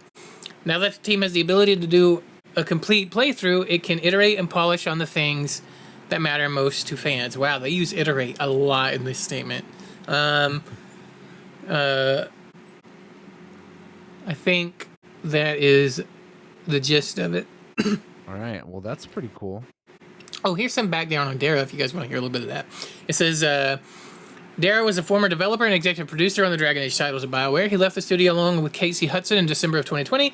Recently, he approached BioWare about returning, and the team thought it was an opportunity to bring back a seasoned veteran who was integral to the last 3 Dragon Age games. Darrow's focus will center on ensuring that the team is connecting this new experience with the legacy of the franchise, respecting the Dragon Age legacy while sustaining the vision for this beloved franchise is a top priority. Okay. That's cool, yeah. I have yet to begin my journey in the Dragon Age series, but I plan to very, very, very, very soon. I got a couple of like smaller games I want to get through on stream before I get there. But once I do complete these smaller games, I am gonna be going on that journey, man. I'm gonna play the first game. I'm gonna play Dragon Age Origins, and I look forward to beginning that because I've heard a lot of things about that, over the past however many years, and also, like having played Mass Effect and KOTOR and some of these other BioWare games, it's like, yeah, I wanna check it out. I am, so I'm kind of curious to be like, why are they bringing him in so late? I guess he did work on it a bit before he left, I would imagine, because it will have been in development for a very long time. But it seems like they're bringing him in to make sure it's like really connected to the old games. But like, if the game's in post-production, then it's getting close to being completed. How much can you really change in that amount of time? Genuinely curious. I know nothing about game development. I wonder how much in this phase that you can actually change. Hey, Mark Guerra, if you're out there listening to this, you're probably not, but if you ever do, you want to come on the show and talk with us. And like, obviously you can't give no spoilers away, but I am genuinely curious about the whole process just in general. That'd be kind of cool to have somebody on that could talk to that, you know? And also, you'll never get the things you want if you don't ask. So this is the ask part of that equation. But yeah, I am genuinely kind of curious to how much that he can add on in there and all that. Yeah, it's interesting. I posted the article in DT's Discord as well, if any of you guys want to see it for yourselves, along with the tweet. So that happened literally while I was looking at Twitter. I always check Twitter like right before we end the gaming news and just to see what's on there. And since it's something that pertains to us, yeah. Like I said, I plan on starting my Dragon Age journey pretty soon. So all right, I will be in the know like the rest of you guys. But yeah. Let's say we move into the TV news, my friend. Let's do it. The gaming news took a while, but we're done. All right, this is gonna go kind of fairly quickly in comparison to some of the other stuff, but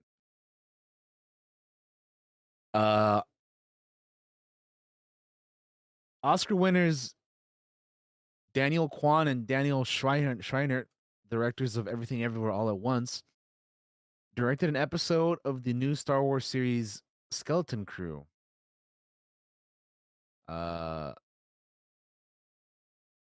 They kicked off filming last summer. Production has reportedly wrapped in recent months. While a complete list of directors of Skeleton Crew remains unannounced, sources indicate that the Daniels helmed one episode of the upcoming season, and Quan confirmed that they directed a single episode of Skeleton Crew through his Instagram. He said, John Watts approached us to do an episode a while ago, before Everything Everywhere even came out. We love John, love Star Wars, love learning new tech. We love meeting new cast and crew, and we needed 2 days to keep. We needed 2 days to keep our healthcare. It was an easy yes. We shot it last year and had an incredible time. Skeleton Crew stars Jude Law and is created by John Watts. While most of the narrative details remain hidden, it is a Disney Plus series that will take place in the New Republic era, in the same timeline as The Mandalorian, following the events of Return of the Jedi. So that's pretty cool. They're going to be directing an episode of that. I would definitely. I know you haven't seen Everything Everywhere yet, Josh, but if you have some time, man, to check it out, I would recommend doing so because it is an interesting movie, and it won a lot of awards here very recently. So I'd be curious to hear your thoughts on it. Should you get the chance to check it out at some point soon? Oh yeah, I definitely want to. Sorry, I was muted with the whole time I said that. I said I definitely want to, and I'm definitely gonna check it out. All right, cool. There's a stupid loud ass car going down the road, so I was muted. No, you're good. Yeah, let's move on to the next thing here, which is a trailer for The Marvelous Mrs. Maisel season 5. We have an official trailer. It's 1:30. We're both caught up. We are. I'm looking forward to checking this out. It'll be the final season, and let's check it out. It premieres on April 14th. 3, 2, 1, go. What drives Midge Maisel? I want a big life. I want to break every single rule there is. Oh, boy, I'm lucky. Mrs. Maisel! You say everything I think. A terrifying connection. You seem to be experiencing very bad luck. I don't know about that. This is my lucky day. My business is really picking up. It's a busy professional office now. What was it like? So many dicks. What? Whatever. Too much talking. Boy, are you in the wrong family, kid. Not one person who's ever accomplished anything of worth in life has ever been happy. It's 2 steps forward, 3 steps back, and I'm tired of it. This is it. This is the break. They didn't see you for what you are, a goddamn star. You in? I'm in. It's showtime! I'm gonna get this. You'll see. April 14th. Can't wait. It's gonna be good, man. I've enjoyed the show over the course of its few seasons. I've enjoyed it too. Right. The last thing we have here is some more Amazon Prime news, and this one is a little more,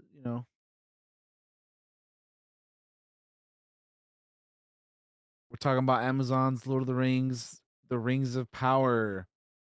A horse died on set while they were filming season 2, and now PETA is calling for use of CGI animals.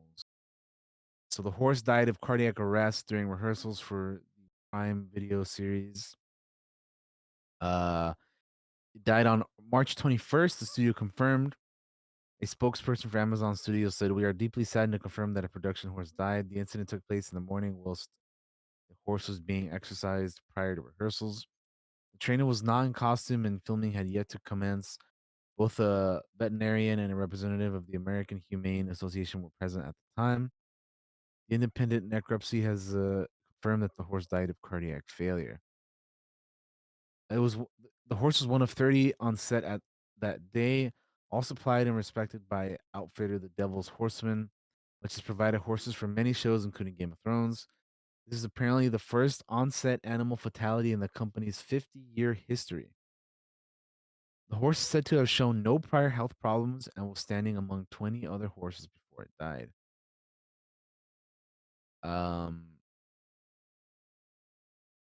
So yeah, it'll be interesting. I wanted to include this in here because I think it'll be interesting to see how this affects like any productions going forward in the future. Like if this will have anything to do with, like using like actual animals and stuff as opposed to, you know, not. But yeah, I mean it's the first time that that's happened for them in their whole entire history. There's even like a little bit of a video here that we can see the Devil Horseman's like kind of work in the industry, like behind the scenes stuff. It kind of shows off. It's a bit of a longer video. I like 9 minutes, so if you guys want to check it out, definitely go watch it yourselves. It's on the FEI YouTube channel. We can watch some of it, but we definitely won't be watching all of it. No, I'm just gonna skim through if you wanna. Yeah. It's behind the scenes of Hollywood meeting the Devil's Horseman is what it's called. Again, on the FEI YouTube channel. So you can just see kind of the behind the scenes of like how they do things with the horses and the carriages and all that stuff and what they use in filming, productions of TV shows and movies and all that stuff.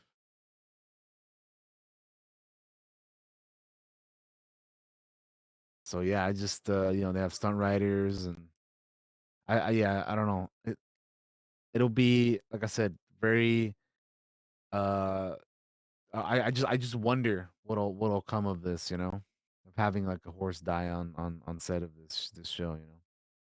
I Um honestly, to but me, it yeah, what just do you seems think? like such a freak thing to happen. Like, Yeah. but I mean, it happens with people like too. Like if you go to the gym and work out, there's been people that go into cardiac arrest and have heart attacks just from being at the gym and doing a little workout. It happens. Like, I don't think it's like a case of any sort of abuse or anything like that. They seem to be really well respected in the world of filmmaking. I know the big push nowadays is to use CGI animals when you can, for the most part, but I don't know. This just seems like such a freak occurrence, you know, to happen. But yeah.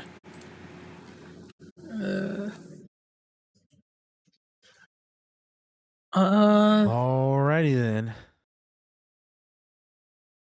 I think that's it for our TV news. Yeah.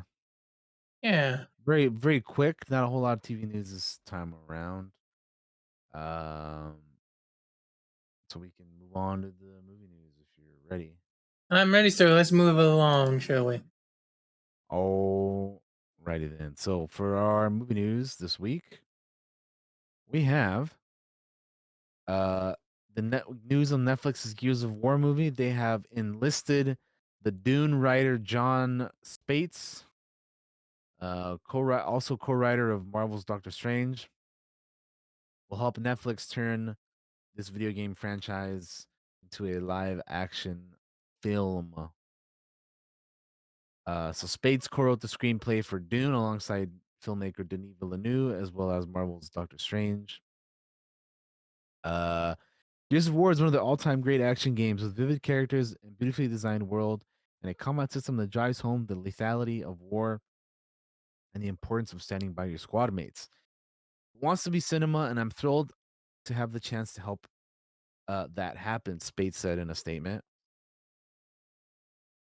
We'll throw the partner with John and the Netflix team to bring Gears of War to life. John is a master storyteller with talent for creating epic science fiction universes, and he truly loves Gears of War. We couldn't ask for a better partner to honor our franchise and deliver an authentic story to our fans, the coalition added in its own statement.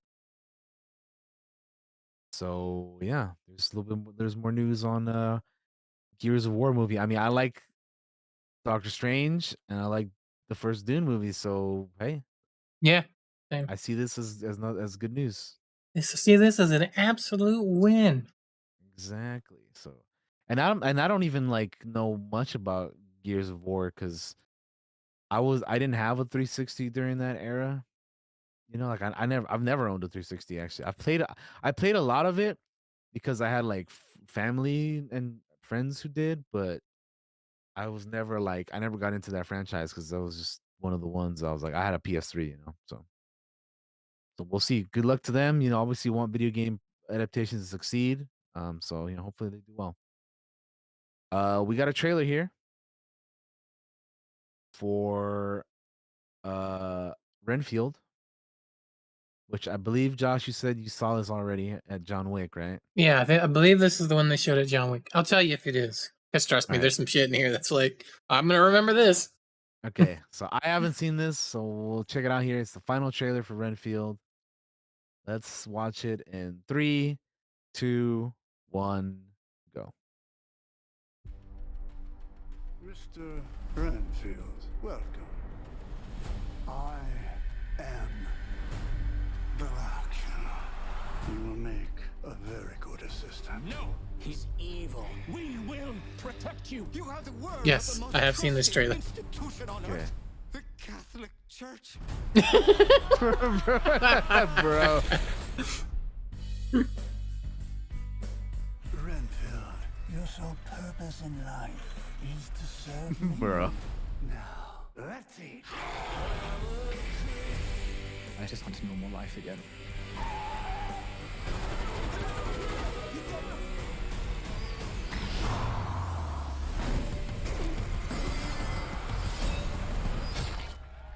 God bless you, Mr. Renfield. Oh, God bless you, nuns. You're a hero. Robert Montague Renfield. Let me explain. I work for Dracula. Count Dracula? It's the real Dracula! Some call me the Dark One. Others, the Lord of Death. So you bring in people to eat? Well, I do other stuff. Like what? Wash his cape? No, the cape is dry clean only, strictly. Yeah, I will wear this fly, yeah. This fly as hell. Nothing's such a bad guy. You're never really gonna be free until you face him. I will no longer tolerate abuse. I deserve happiness. Let me explain something to you, okay? You deserve only suffering. I will unleash an army of death. Everyone you care about will suffer because you betrayed me. We have to stop him before sunset.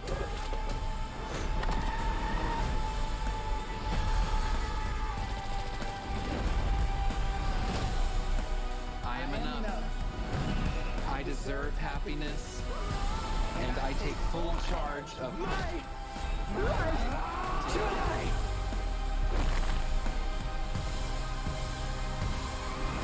You know when something crazy happens and someone's like, it's okay, I've seen way worse. Everything I saw you do today is gonna be my way worse. It's my least favorite part of the job.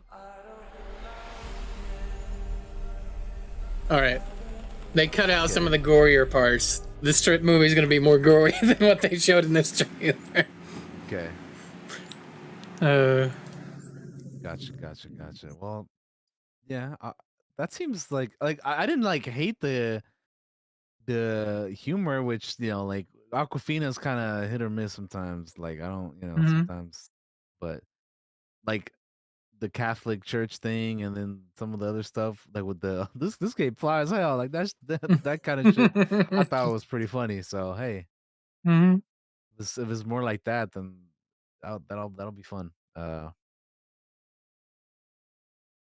Then we have another trailer here. This is a Red Band one for Joyride. Let's check this out. I saw this in theaters. This movie looks stupid, but it made me laugh, so I put it in the notes. Let's check it out. I don't even know what this is, so let's see it. 3, 2, 1, go. You guys must be new to town, right? New to town, but not new to the country. We just moved from California. Oh, we just wondered if you wouldn't mind if your daughter played with our daughter. Audrey, say hi. You want to play slide? Mm-hmm. Slides off limits to Ching Chongs. Fuck you. Yeah! You want to be best friends? Look at me, look at Hell me. yeah, dude. Guess who's going back to the motherland? It's a big deal, going to your birth country. We used to talk about it all the time when we were little, remember? Grand adventure to find your birth mother. So proud of you. White people. Y'all calling me crazy. My translator in Beijing. Audrey, I got Bruh. you. 你自个去吧，这个大气小气随便你。 Cat lives there now. Your famous college roommate. You ready to lose to a celebrity? Deadeye's coming, by the way. Deadeye, your cousin? Hey, Audrey. Oh, hi. Hey. Deadeye! Where did that come from? You know, I think I get it. I called the adoption agency, and she lives in Haiching. Okay, will you guys come with me? Fuck yes, bitch! I love a grand adventure. Oh, hi. So nice to see an American. What do you do for work? It's the cops are doing a bag check. Oh my god, you're a drug dealer?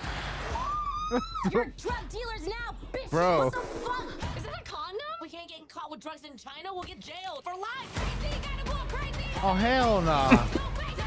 Bro, what is this? What People are the always fuck? thinking that I have this perfect life. I don't belong anywhere. If you do not know where you come from, how do you know who you are?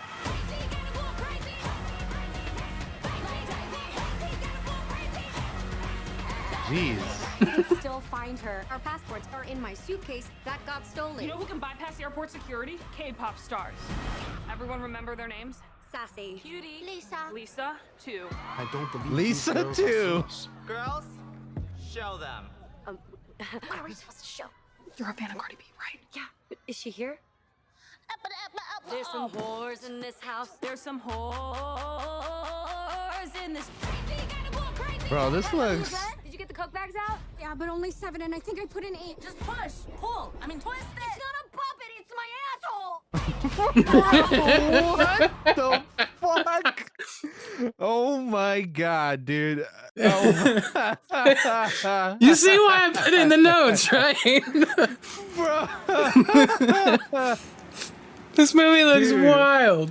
It does. That looks fucking nutty. I was not expecting that when we first started. I was like, okay, cool, the beginning of it, and then it just it went up, bro. I was like, wow, that looks fun though. Yeah. It looks dumb, but it looks that kind of dumb hilarious that we'll watch, right? Yeah. Oh man. I had to put it in here. I was like, we gotta get this recorded on stream somewhere. No, yeah, I didn't even know what this movie was, so I had no idea what the hell we were about to witness. Oh, that's funny. Oh man. All right. What's next? In other news, we got some ever-changing Star Wars movie news. You know, we talked about Damon Lindelof leaving. Now, Stephen Knight stepping in to write a new movie following Lindelof's departure. So Peaky Blinders creator Stephen Knight is stepping in to work on a script for the project from Sharmeen Obaid Chinoy. After uh Lindelof's leaving that project. He first started beginning work on it in July of 2022, holding a 2-week session with writers. And then, yeah, they just kind of, I guess, disagreed on or didn't like his script or his version of it. So now they're kind of going in another direction by getting Stephen Knight to come in and kind of work on something else. They say that this movie is supposed to take place after the Rise of Skywalker. So it's post sequel trilogy, which we haven't had anything in that timeline yet. Mm. So I'm very curious to see what happens with that. If they do end up doing something there. But yeah, it just seems like they don't know what the hell they're doing with the movies right now, because they bring in somebody, then they're out. They bring in somebody. What this seems like to me is like, I think now, obviously, I don't know what they're feeling exactly. However, what this seems like is the TV shows are doing good. We're just gonna keep pumping out TV shows because they're doing well. People like them. They're good. But for the movies, the last movies we got were what? The sequel trilogy, right? Especially Mhm. The Rise of Skywalker. People didn't really like that one. People didn't really like The Last Jedi. Solo kind of underperformed in the theaters. Um, so I think they're kind of like bringing in people to come up with scripts, and then they're like, hopefully we can do something good here, but so far nothing good has happened. And I feel like they're taking their sweet time with the movies because they don't want to pump out stuff that doesn't hit like the last few movies have. So I see this as both a good thing and a bad thing, because I would like to see more movies, but at the same time, quality over quantity, right? Yeah. But it's like, man, how many names have we heard now that they're doing this movie? Now they're not. They coming in to bring this new movie. No, nope, never mind. They're not.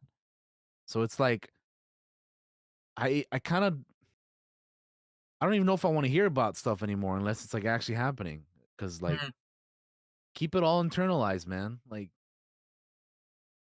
there's also a rumor that they're supposed to be announcing movies at Celebration in a couple weeks, Yeah. which we'll see if that happens. But yeah, it's just kind of a thing right now where it's like, it's I don't know, it's a tough position to be in for sure. Because again, you want them to be good, so that's gonna take some time. But it's been what, 4 years since the last movie, and I don't know, man. I would like to see another Star Wars movie in the theaters, but like, who knows when that's gonna be at this rate, you know? So yeah, it's kind of interesting. I hope they can make something happen though. That's good, because yeah, I mean, I'm fine with, I suppose, continuing to watch the TV shows if they're good. Yeah. I want to watch anything as long as it's good. If they're gonna make shit, then whatever. Yeah, I'd rather them take their time with it. But yeah, we'll see. Anyway, what are your thoughts on all this stuff, and maybe I'm potentially getting some news at Celebration? I'm the same mindset as you. It's like I don't necessarily want to hear it unless it's happening, because it's kind of like I'm looking forward to a thing because I kind of like this person, and then that person's Yeah, left. I'm yeah. disappointed again. Which a good You example of know? that is Patty Jenkins' Rogue Squadron, Yeah. Was super interested in that. and now it's not happening. Yeah. As for Celebration, I think that's going to be interesting to see. What gets announced there. About what is going to come out of there. Or are they going to have trailers for things? What announcements are they going to have? Are they going to have this is 100% happening, nobody's leaving type announcements, or that type stuff. So it's gonna be interesting, man. Like to see what comes out of Celebration. Very curious. But I'm mostly the same mindset as you. It's like I want to watch the good things. I don't want to see bad things, and I want everything at Star Wars to be good. So, because I'm a fan. Yeah. Yeah. All right. In other news, we have Kumail Nanjiani and Patton Oswalt joining the Ghostbusters Afterlife sequel film. They've joined the cast along with comedian James Acaster and Emily Allen Lind. The live action sequel to Sony Pictures' hit film Ghostbusters Afterlife. Gil Keenan is directing, and the previous film's cast, including Paul Rudd, Carrie Coon, will return as the setting shifts to the original film's New York City and Firehouse. Jason Reitman, who directed the 2021 movie, will move into the writer-producer role alongside Keenan and Jason Blumenfeld. Not much is known about the sequel, but sources say the plan is to return to New York City, which, I mean, you kind of saw the end of the post-credit scene of the previous movie. Yeah, it's definitely set up. Yeah. And it's slated for, I don't know how this is slated for a December 2023 release, but apparently it is. Which is wild considering we don't even have a title for this. There hasn't been any trailers or nothing. It's definitely gonna get pushed. It has to be. It would be a miracle if it didn't. I feel like. I would be highly surprised if it still ended up coming out this December. But apparently that's what they haven't shifted it yet, so we'll see. You know. Moving on. We have our first look at Lady Gaga as Harley Quinn in Joker Folie à Deux.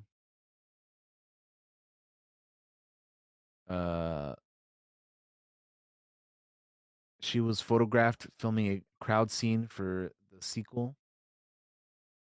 And there she is. In what I imagine is going to be one of her several outfits of the movie, much like Joaquin Phoenix had several outfits in the first movie.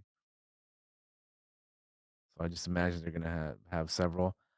I think it looks okay. I mean, part of me kind of feels like it just looks like I don't know if this is kind of fucked up to say, but also part of me feels like this is what like you'll find like somebody wearing it like a con, being like, "Oh, this is my Harley Quinn inspired look," which is not a bad thing, but that's just kind of what it reminded me of. Like Yeah. it looks okay. I don't really have anything super. Like, I don't think it looks incredible or anything, but it's fine. Like I said, I don't imagine she'll be wearing that whole through the entire movie. She'll probably have multiple outfits, and this is just probably one of her looks throughout the movie. So, I mean, it looks fine, I think. Yeah. Yeah. It's not bad. I think the eye makeup looks cool, but yeah. Uh, we have some Marvel news to close out our movie news for the day as well. So we have James Gunn talking about Guardians of the Galaxy Volume 3. And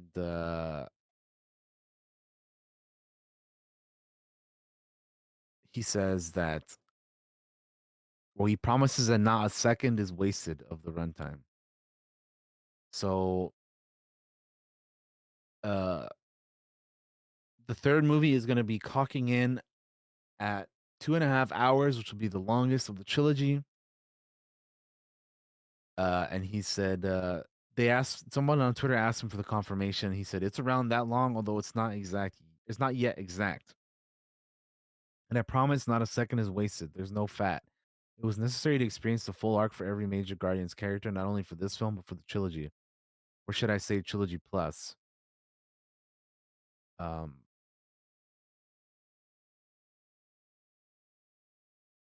and yeah, people kept asking him on Twitter about stuff, and he's just kind of because we know James Gunn likes to reply on Twitter Mm-hmm. He has a history of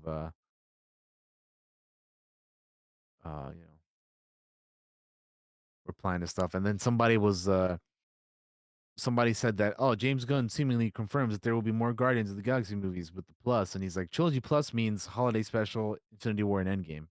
So he just wanted to make that clear in case anybody's like, well, how people are with the internet, like to come up with new stuff and headlines and all that. But yeah, so the movie's gonna be around 2 hours and a half, and he says that every minute or every second is gonna be necessary for the story and the characters. So interesting.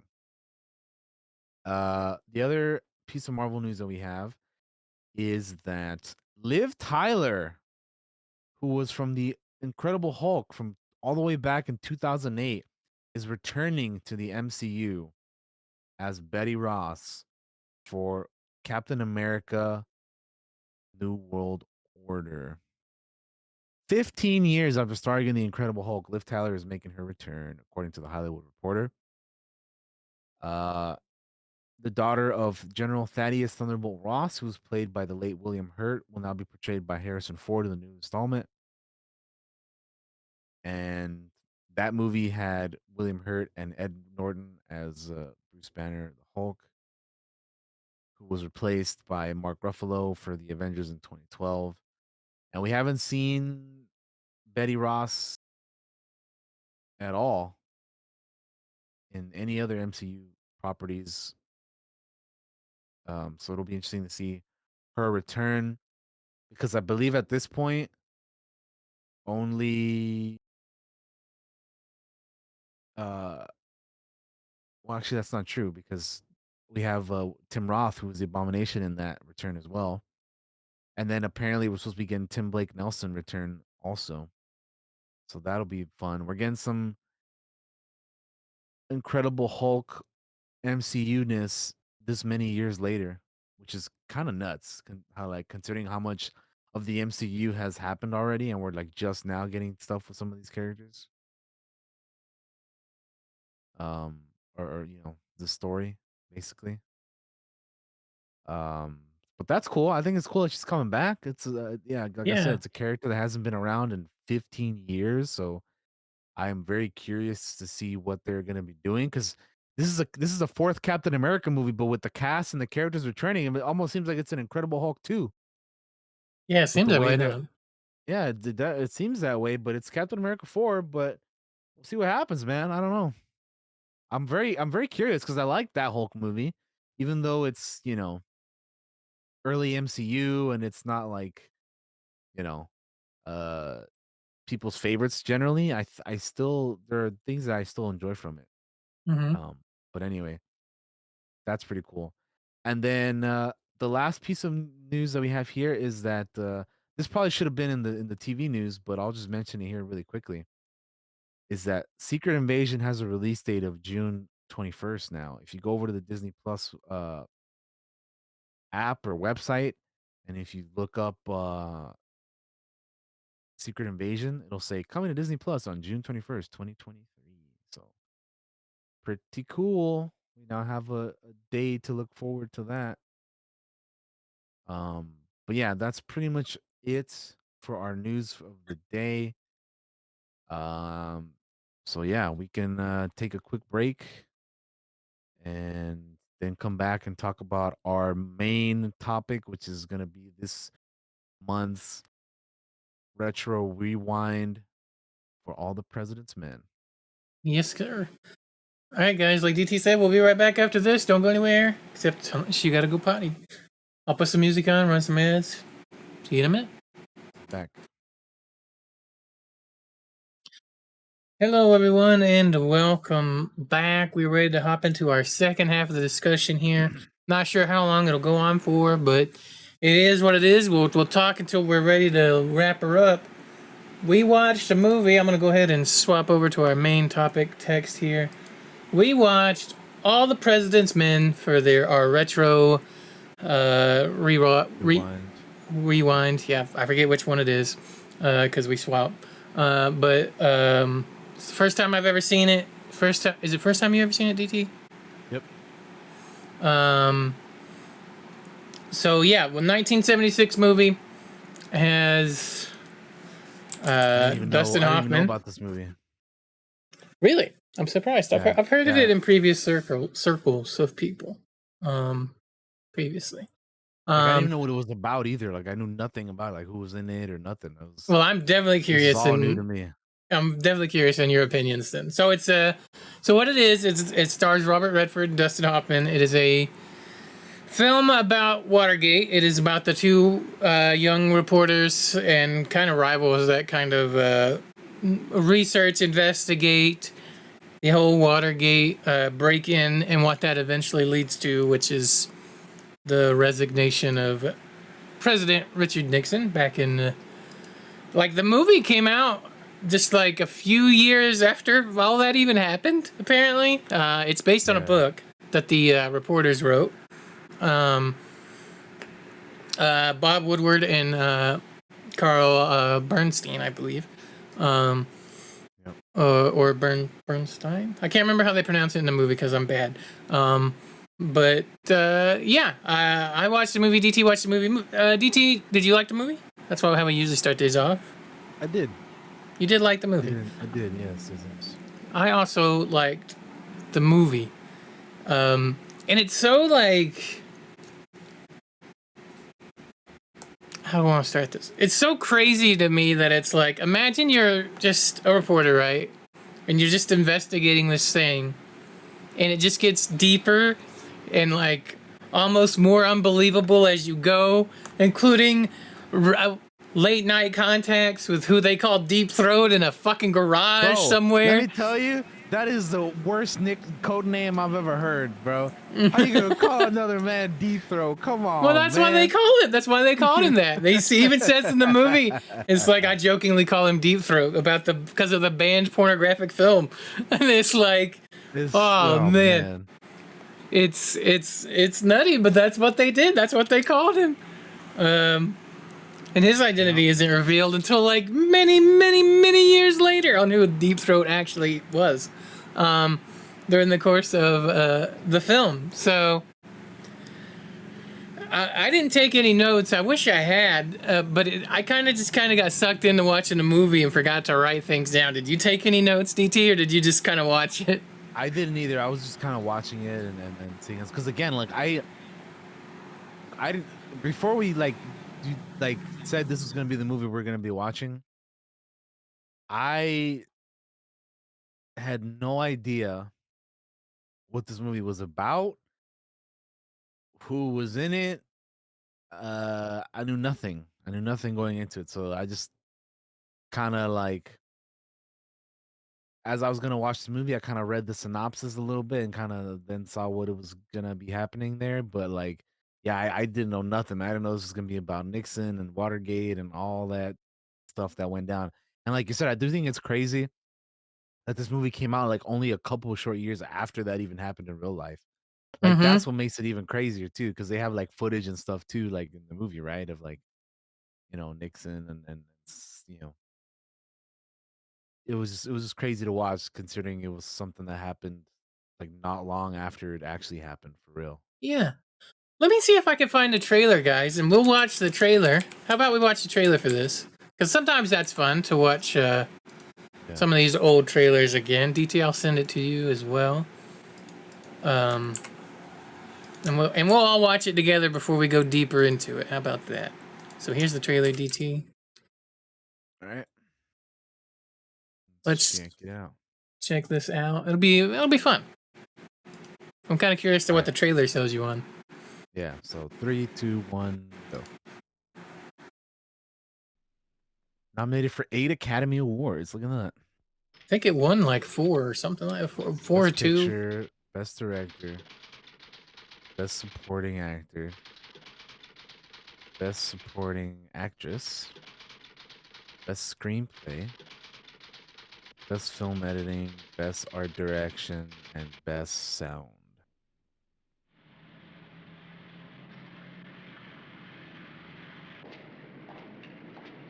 Unit 1 to Unit 2. What? We're home. Base 1 to Unit 1. Base 1 to Unit 1. This is pretty much the opening of the movie right here. trying to break in at Democratic headquarters. And they were bugging the place. Woodward, Bernstein, you're both on the story now. Don't get up. Redford. I'm Bob Woodward of the Washington Post. Redford. Markham, are you here in connection with the Watergate burglary? I'm not here. Hoffman. Hi, this is Carl Bernstein of the Washington Post, and I was just wondering if you can remember... All the President's Men. The story of the two young reporters who cracked the Watergate conspiracy. White House. Howard Hunt, please. He might be in Mr. Colson's office. Who's Charles Colson? Did you know, That scene of him on the phone reminded me of Well, something. White House said he was doing some investigative work. What do you say? They stumbled into leads. Also, that one reminded me of something else too. No surprise at all. They tripped over clues. We'd like to see all the material requested by the White House. All White House transactions are confidential. This whole thing is a cover-up. It's right on our nose. And piece by piece, they solve the greatest detective story in American history. There is no way the White House can control the investigation. I don't want to say anymore, okay? Have you been threatened if you tell the truth? Is there a cover-up? Don't you understand what you're on to? Mitchell knew? Of course, Mitchell knew. Woodward? Bernstein! Get in here!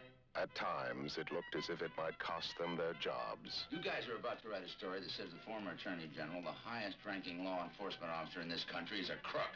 Their reputations, Why is the Post trying to do it? I don't know. perhaps even their lives.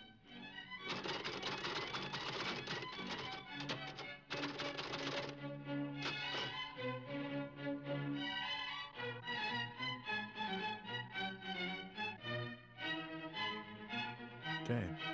So there's the trailer. What a funny trailer. They remind you again that it was nominated. Well, nominated for 8 Academy Awards. We got to make sure you guys know that. Yep. It started off with it. It ends with it. There you go. What did it win? It won Best Supporting Actor. It won Best Screenplay. It won Best Art Direction. And it won Best Sound. So it did win 4 awards. I was right. For the Academy Awards. So yeah, that's kind of what the basic movie is like about, right? It's like they're trying to figure out this whole Watergate thing. It starts off as we just need somebody to cover this, and it just grows and grows and grows until it implicates the biggest, most powerful men in the United States at that time, which is fucking President Nixon, his second in commands, and those guys, they're ex-CIA and ex-FBI operatives, and they're just... Here's Dustin Hoffman and Robert Redford going around being very public about, we need the records on this and that, and I'm just like, you motherfuckers are gonna get killed, dude. Like seriously, like... Knocking on doors, talking to everybody and anybody they can. You know how paranoid you would be if this happened? Like, if it was you, I just sat there and thought, if this was me investigating this, I would feel like I'm losing my goddamn mind. Like, it is terrifying in so many ways when you think about it. What were you gonna say, DT? I cut you off. No, the trailer reminded me of a few things. Like, yeah, go ahead. When, what's his name? Robert Redford, Carl is talking on the phone and he's talking to this one dude. Or not Carl, he's Bob, my bad. When he's talking to somebody on the phone and he like says the wrong name and then he kind of like corrects himself into it into saying the right one. I thought that was pretty funny. That just that like trailer scene reminded me of that when he was talking on the phone. And then also, yeah, that scene's crazy because he's on the phone for like 6 minutes when that happens. It's nutty. That's nuts. But when he's talking to the girl in the dress and they're outside talking and she has to like talk louder because there's a plane going overboard. Yes, I was like, that is that. I don't know. That just stuff like little moments like that I thought were kind of funny and which is a movie that isn't even supposed to be that funny. It's a very like serious kind of deal, but it's just little things like that I thought were hilarious. Yeah. There are some moments of levity in it. The thing I kept thinking of is like, I think of like, my brain kept going to The Watchmen where they have the comedian kill these two guys during the change history, or not the change history, but history's changed, right? Because they have superheroes, and Nixon has him kill like these dudes from the Watergate that never happens.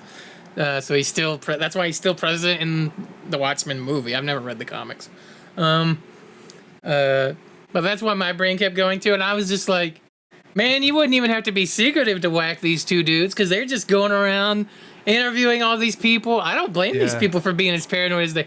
The ones with all the informations are the ones that are terrified because they know what they're up against, right? And it's just like, of course you should assume your apartment's bugged, but I guess they didn't in the 70s or back in those days, because it's like they don't know what we all know about, our government and how it kind of spies on us even now and things like that. And they were investigating something that was incredibly important. Of course, their apartments would be bugged immediately. Like, they're being a thorn in the side of the entire United States government at that time, under the thumb of a man that is vengeful and vindictive in President Nixon, who would probably not hesitate to have them killed if he could get away with it, if you ask me. Like, I just can't imagine being like either of like the journalists investigating the Watergate and then just seeing it grow and grow and grow into this just massive conspiracy until it goes even beyond Watergate. They talk about how this letter was forged, and a previous candidate found, and this letter was given to them, and it was found like they had written it, and it was the anti-Canadian thing, and it made this person drop out of a presidential race or things earlier. I don't know a whole lot about the history in that time period, to be honest with you, but that's just insane to me how deep it went, the whole Watergate thing. There's a whole lot of that I'm like, there's a lot to it. I was gonna ask you, did you have, between the two main protagonists, Dustin Hoffman and Robert Redford, did you have like, not necessarily like your favorite actor, but like the way they portrayed the character? Like for me, I think I enjoyed Carl more, and I don't know, maybe that may be because the way Dustin portrayed him or something. But I just like I kind of like the character of Dustin Hoffman who was playing here in this. You know what's funny is I'm the opposite. I like Redford's character and the way he plays Bob a little bit more than Hoffman. There you go. Look at that. But I think that's because like I feel like me as a person, if it was me, I'd be kind of like more of the Bob in this situation. That's kind of how I thought of it. I would not act at all the way Hoffman act. Honestly, I couldn't really be either one, because they just call people up on the phone and talk to them. You know how much I fucking hate that? You know how much I hate talking to people on the phone? It's terrible. He's like, we're gonna run a story about you on the paper. You got anything to say about this before you got any comments? It's like they just say it. Dude. I could not just say it like that, and I guess that's why I'm not a reporter either. Balls on these guys to go out and do everything that they were doing, man. It was crazy, dude. I think there's a scene, it's pretty late in the movie. I think it's pretty close to the end. Redford's just walking, and he just suddenly turns around and takes a breath because he feels like he's being followed, right? And all I could think of is like, when you used to be a kid and you'd be sleeping in a dark room and you wake up and you thought you saw something there, so you just jump with a start. You just know in your brain that there is something standing there, and it turns out it's just a curtain with the winds blowing, and it's like, it gave me that feeling, that kind of, I know there's something there. I absolutely know there's something there. And then he turns around and there's nobody there. It's like, man, I know that feeling. I know that feeling of terror right there that he's got in that moment, because that's when their lives are in danger. It's so insane. So just a quick overview of those of you that don't even know what Watergate is. Watergate's a hotel, and it was the home of the Democratic National Dealio that I can't think of the name of completely, the complete title of. And what happened was Nixon had dudes go in there and plant bugs so he could listen in and spy, and that is highly illegal. And the men that break in end up getting caught and arrested, and that's kind of what kicks off this whole deal. And it eventually, like, I said at the start of this part of the show, it eventually leads to Nixon being like the first president ever to resign from office.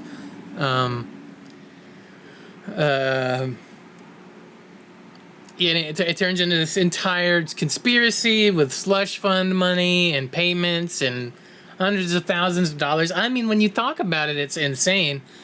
Especially for the time period where it happened in. Nowadays, like, we pretty much understand our government's pretty corrupt a lot of the time. A lot of those people are not good people at all in any way, shape, or form. They have one face for you, the voter, and one face for themselves in private, right? So there's a lot of underhandedness that goes on. Back in these days, I'm not sure how much of that is realized. Even in the movie, there's like like I think it's the character that's like, I'm a Republican and I think this is messed up. Like today it wouldn't be like that. They'd be like, I'm a Republican. I wish they hadn't got caught. You know, like, you know what I mean? Like, that's kind of how the mindset has changed over the years. It's so strange. Do you think something like this could? I was, as I was watching it, I was like, I guarantee you, like, something. I don't feel like something like this could happen today. I feel like the government, after Watergate had happened, would have made changes in ways that they could get away with shit. They would find ways around it. Also, I feel like just the way like technology is nowadays too, like from the 70s to now, is just like a lot of stuff that you could do then that you can do now. I feel like so. Yeah, I mean, it'd be crazy to think about like if something like that happened nowadays. But I just think that with the way things are now, it'd be pretty tough to. Yeah. Tough to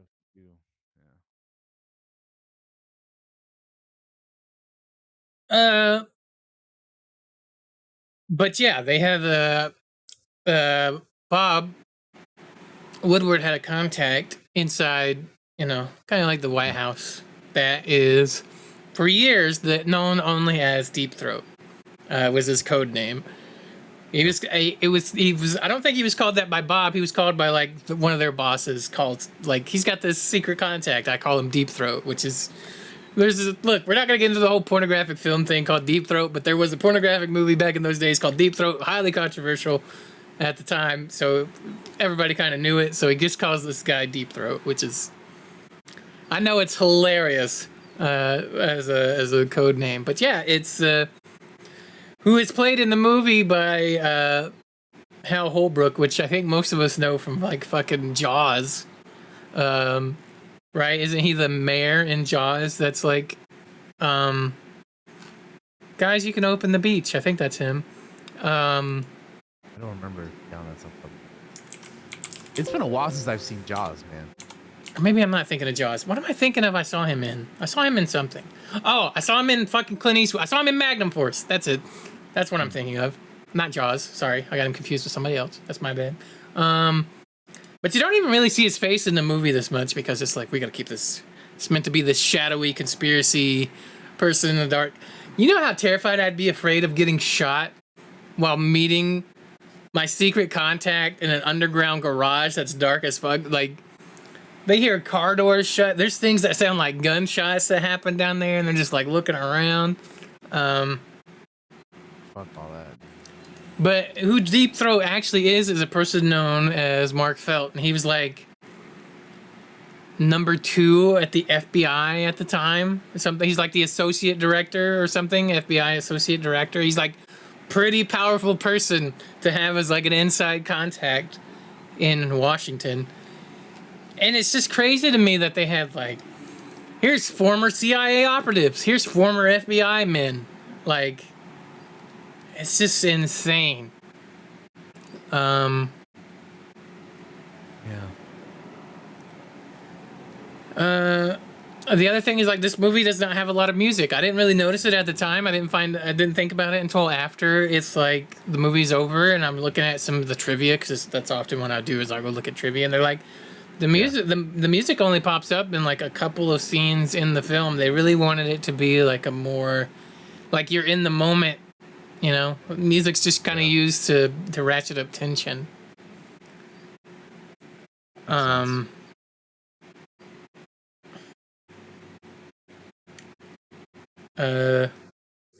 We get the catchphrase "follow the money" for the first time in like a fucking movie or anything like that. That's not in the book. Apparently, they put it in the movie.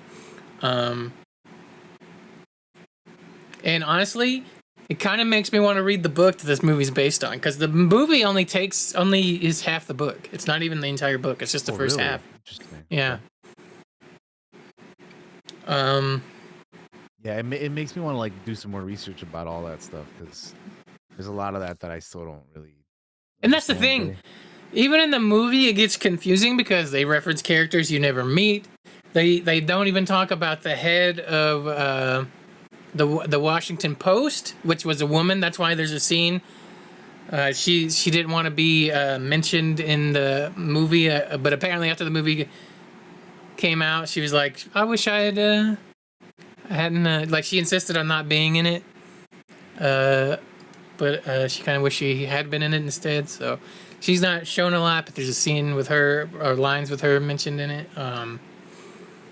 It mentions just a lot of powerful people that you never really like meet. So it can, at times I had a hard time following it because it's a conspiracy movie, right? And unless it's like super explicit, which is like not how a lot of conspiracies in film, a lot of conspiracies in real life are. In film, they make it easier to follow, but this is like following very closely to the actual investigation that they had. As a consequence, I have a hard time following bits of it. But it is just kind of crazy to me how, like, you just start with this one little thing, and it kicks off this entire investigation and conspiracy. That's just nuts to me. Yeah. I do recommend, even if you're not like huge into politics or anything like that, go check out this movie. I think it's a good movie with a great cast. Yeah, I thought the cast did good. I think especially that like Dustin Hoffman and Robert Redford both did a pretty good job of playing both their characters. Ben Bradley, Jason Robards plays him, and that's a pretty good fucking casting there. I think of the scene toward the end of the movie where they go to his house and knock on the door, and it's like, it's not safe to talk inside. And he's like, I wish I could find the fucking. I wish I could remember the scene exactly, but he's like, the only thing that matters is, the First Amendment and all this other. That's the only important thing that we're going to burn down when we write up this article, because it's a fucking lie. It's highly illegal, and these guys are doing it, like. It's a great scene. I think this is a great movie to, if you want to write a conspiracy in like a tabletop, go check out All the President's Men. It'll give you some good tips, I feel like, in here for like a chain of linking things together and what necessarily the players would have to be. Robert Redford and Dustin Hoffman would have to do to maybe uncover this conspiracy. Like, all it takes is one thing to kick off a big chain of events. I think it's a very good movie. I think it's very well written, which it should be. They had something to draw on, real life. Yeah, right. Exactly. But yeah, if I had criticisms of the movie, it'd be like, there's cuts, and then it's like, did you talk to this person on the phone, or they're running, and it's like, I got this information from somebody, and it's like, I wish I kind of could have seen that. Instead, I'm getting the scene afterwards of you already having the information. I think there's a scene where Robert Redford's driving and Dustin Hoffman's character is chasing him. He's like, I got this. You drive. We'll go to my place. Take a left. They're in the car. So, yeah, I think it has I think it's just a good movie. How about you, TT? Is there anything, any other scenes in this movie that kind of you want to talk about or mention or anything like that?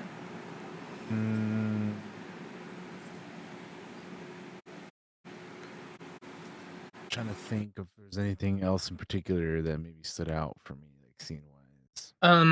One of my favorite scenes, and maybe this will trigger for you since you like Dustin Hoffman's portrayal, is when he's talking to the lady. He's like, he goes to her house and knocks on the door, and he just fucking walks in. He's like, is that a cigarette? And just walks in on the house when his sister enters. And it's like, And that's the kind of person I guess you have to be to kind of get the information you want. It's fucking scary. Like, could you imagine just somebody randomly walking into your house? Like, and then your sister, and then your sister's like, "Hey, you want some coffee?" And you just sit down, and it eventually leads to her. She's like, they'll see you. Like when they show up at her porch, they're like, they'll see you. She's terrified. Yeah. This woman is terrified of. Like, not if you let us in, they won't. She's like, what about the car? Where'd you park the car? Oh, we parked it around the block.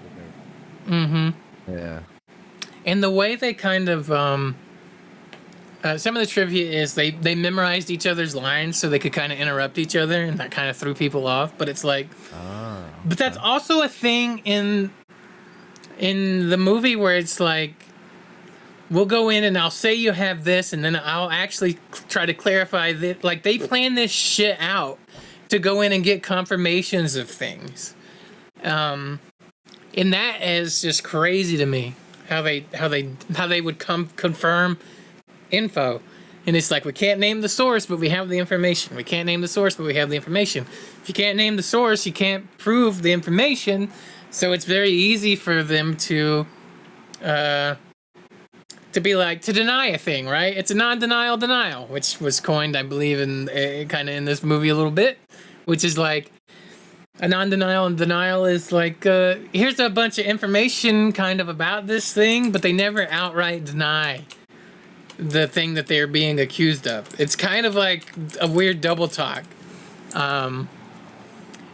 It says here's what a non-denial denial is, for those of you wondering, because it is mentioned in the movie. It says a non-denial denial is a statement that is at first hearing seems to be direct, clear-cut, and unambiguous denial of some allegation or accusation, but after being parsed carefully, turns out to not be a denial at all, and thus is not explicitly untruthful if the allegation is in fact correct. Like, it's classic, here's your government lying to you without lying to you, but not actually telling the truth to you either. Bullshit. I don't know. It's I'd never heard the term rat fucking before, and that's in this movie. Which is American slang for political sabotage or dirty tricks. I'd never heard that fucking phrase before. I had to look it up. I was like, what the fuck does that mean? But yeah, I'm glad I picked the movie. Is it my favorite movie? Nah, that's probably not my favorite. I find it kind of hard to follow at times, just because I am big dumb brain and don't process everything that's going on. I think it is worth a watch at least once. Actually, I kind of want to watch it again at some point later down the line just to catch anything I might have missed, which I'm sure there is absolutely a lot I've missed in this movie. But yeah, it's won Academy Awards. It had good acting. It had good editing. It had good sound. Like when they're typing on the typewriters at the end, it just sounds like fucking gunshots are going off. It's so loud in your ears. And I don't really watch a lot of movies that are just very... It's just how I am. I don't watch a lot of talky movies, and that's kind of what this movie is. It's a talky movie. They were trying to get through this conspiracy about Watergate, so... I think it very... I thought it was interesting enough, though, to not be like, oh, this is boring, you know? It's kind of like... Yeah. This is interesting. Like, I want to know more about what the hell, you know... It's definitely not boring. It's definitely not boring, especially when he first gets that... He gets that fucking note. I think he gets a letter in the mail, and it's like, if you want to meet, don't call me on the phone. Put a fucking flag in the flower plant outside, and we'll meet here. Or if I have something to tell you, I'll put a news article in your newspaper that you get every morning. You know, it's like the whole conspiracy is what keeps you kind of drawn in. And I was sitting there watching it. I was like, I know how this all ends. But I still want to watch the movie to see how we get there, right? I want to see the people, the characters, and all of that. So for me, I think it's an important movie. I think it is a historically important movie that if you've never heard of Watergate and you watch this film, it will inspire you to probably want to go and look into that more. I think you want to research into it. Yeah, and look into it and look at the players and look at the facts. I think there's a documentary, I was reading about this, that came out last year, I think, Oh no, I'm looking at the wrong one. It was 2013. My bad. It was a 2-hour documentary called All the President's Men Revisited, which was broadcast on Discovery. It says the documentary focused on the Watergate case and the subsequent film adaptation. It simultaneously recounts how the Washington Post broke Watergate and how the scandal unfolded, going behind the scenes of the film.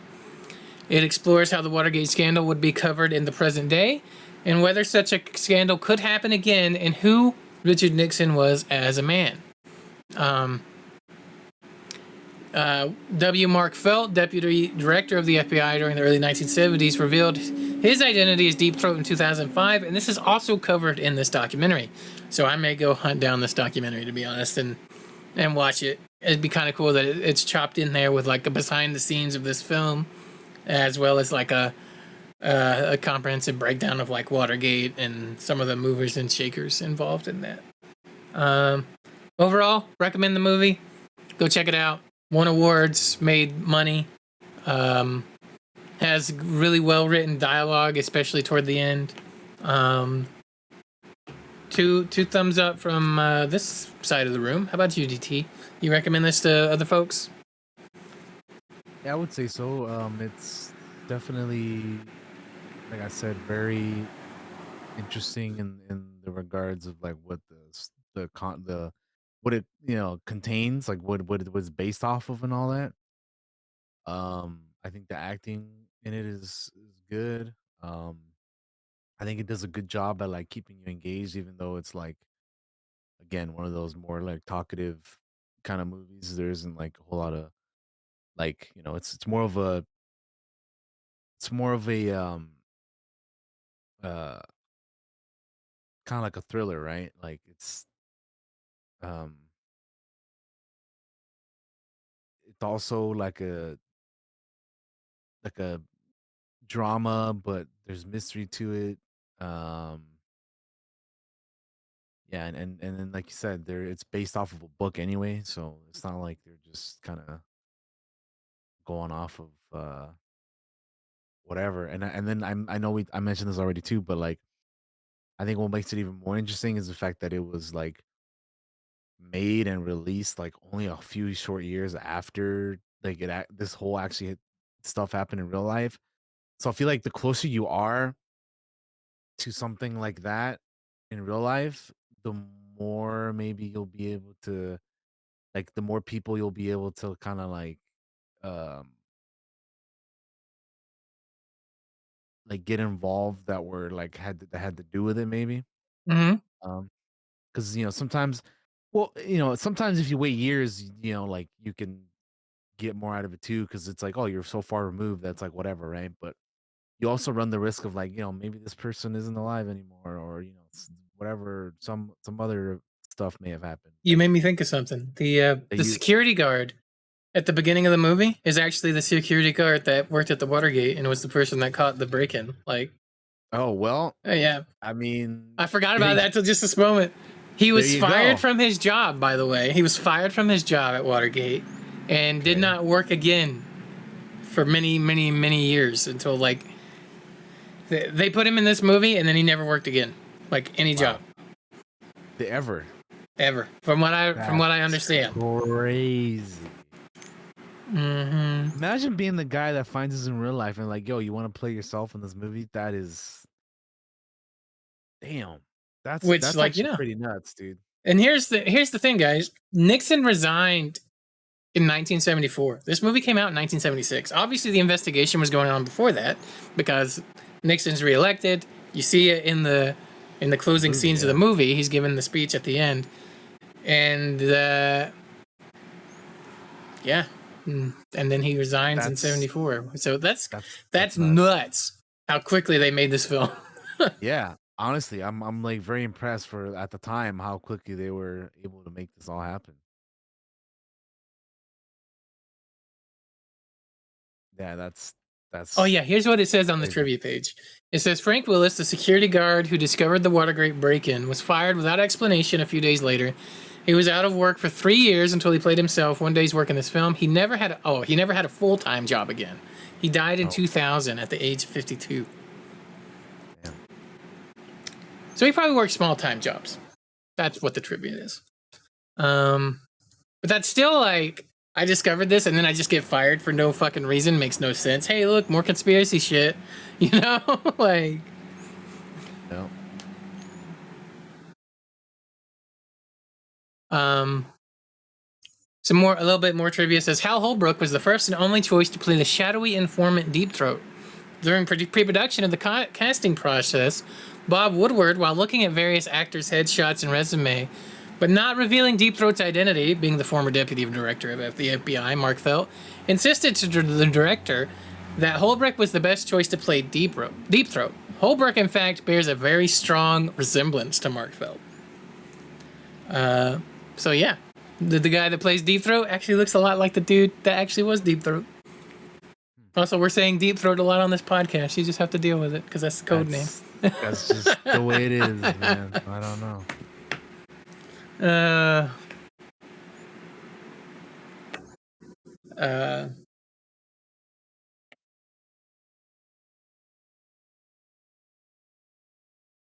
Yeah, well. All right. I think that might be it. If I don't have anything more to say on it, I have high praises for this movie.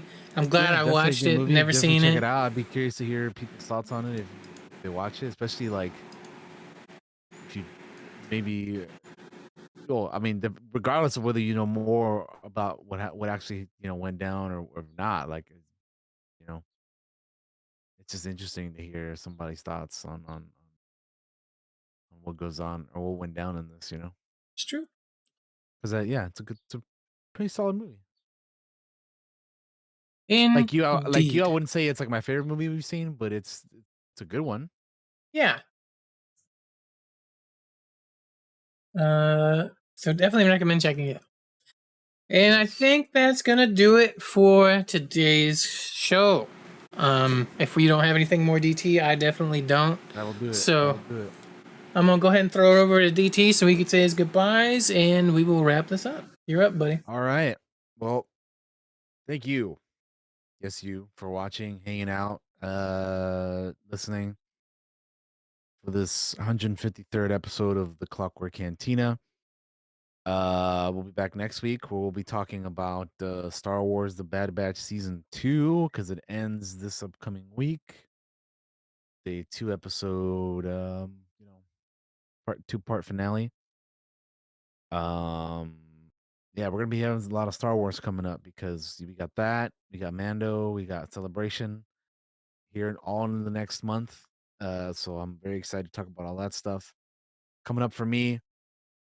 I am gonna be doing some more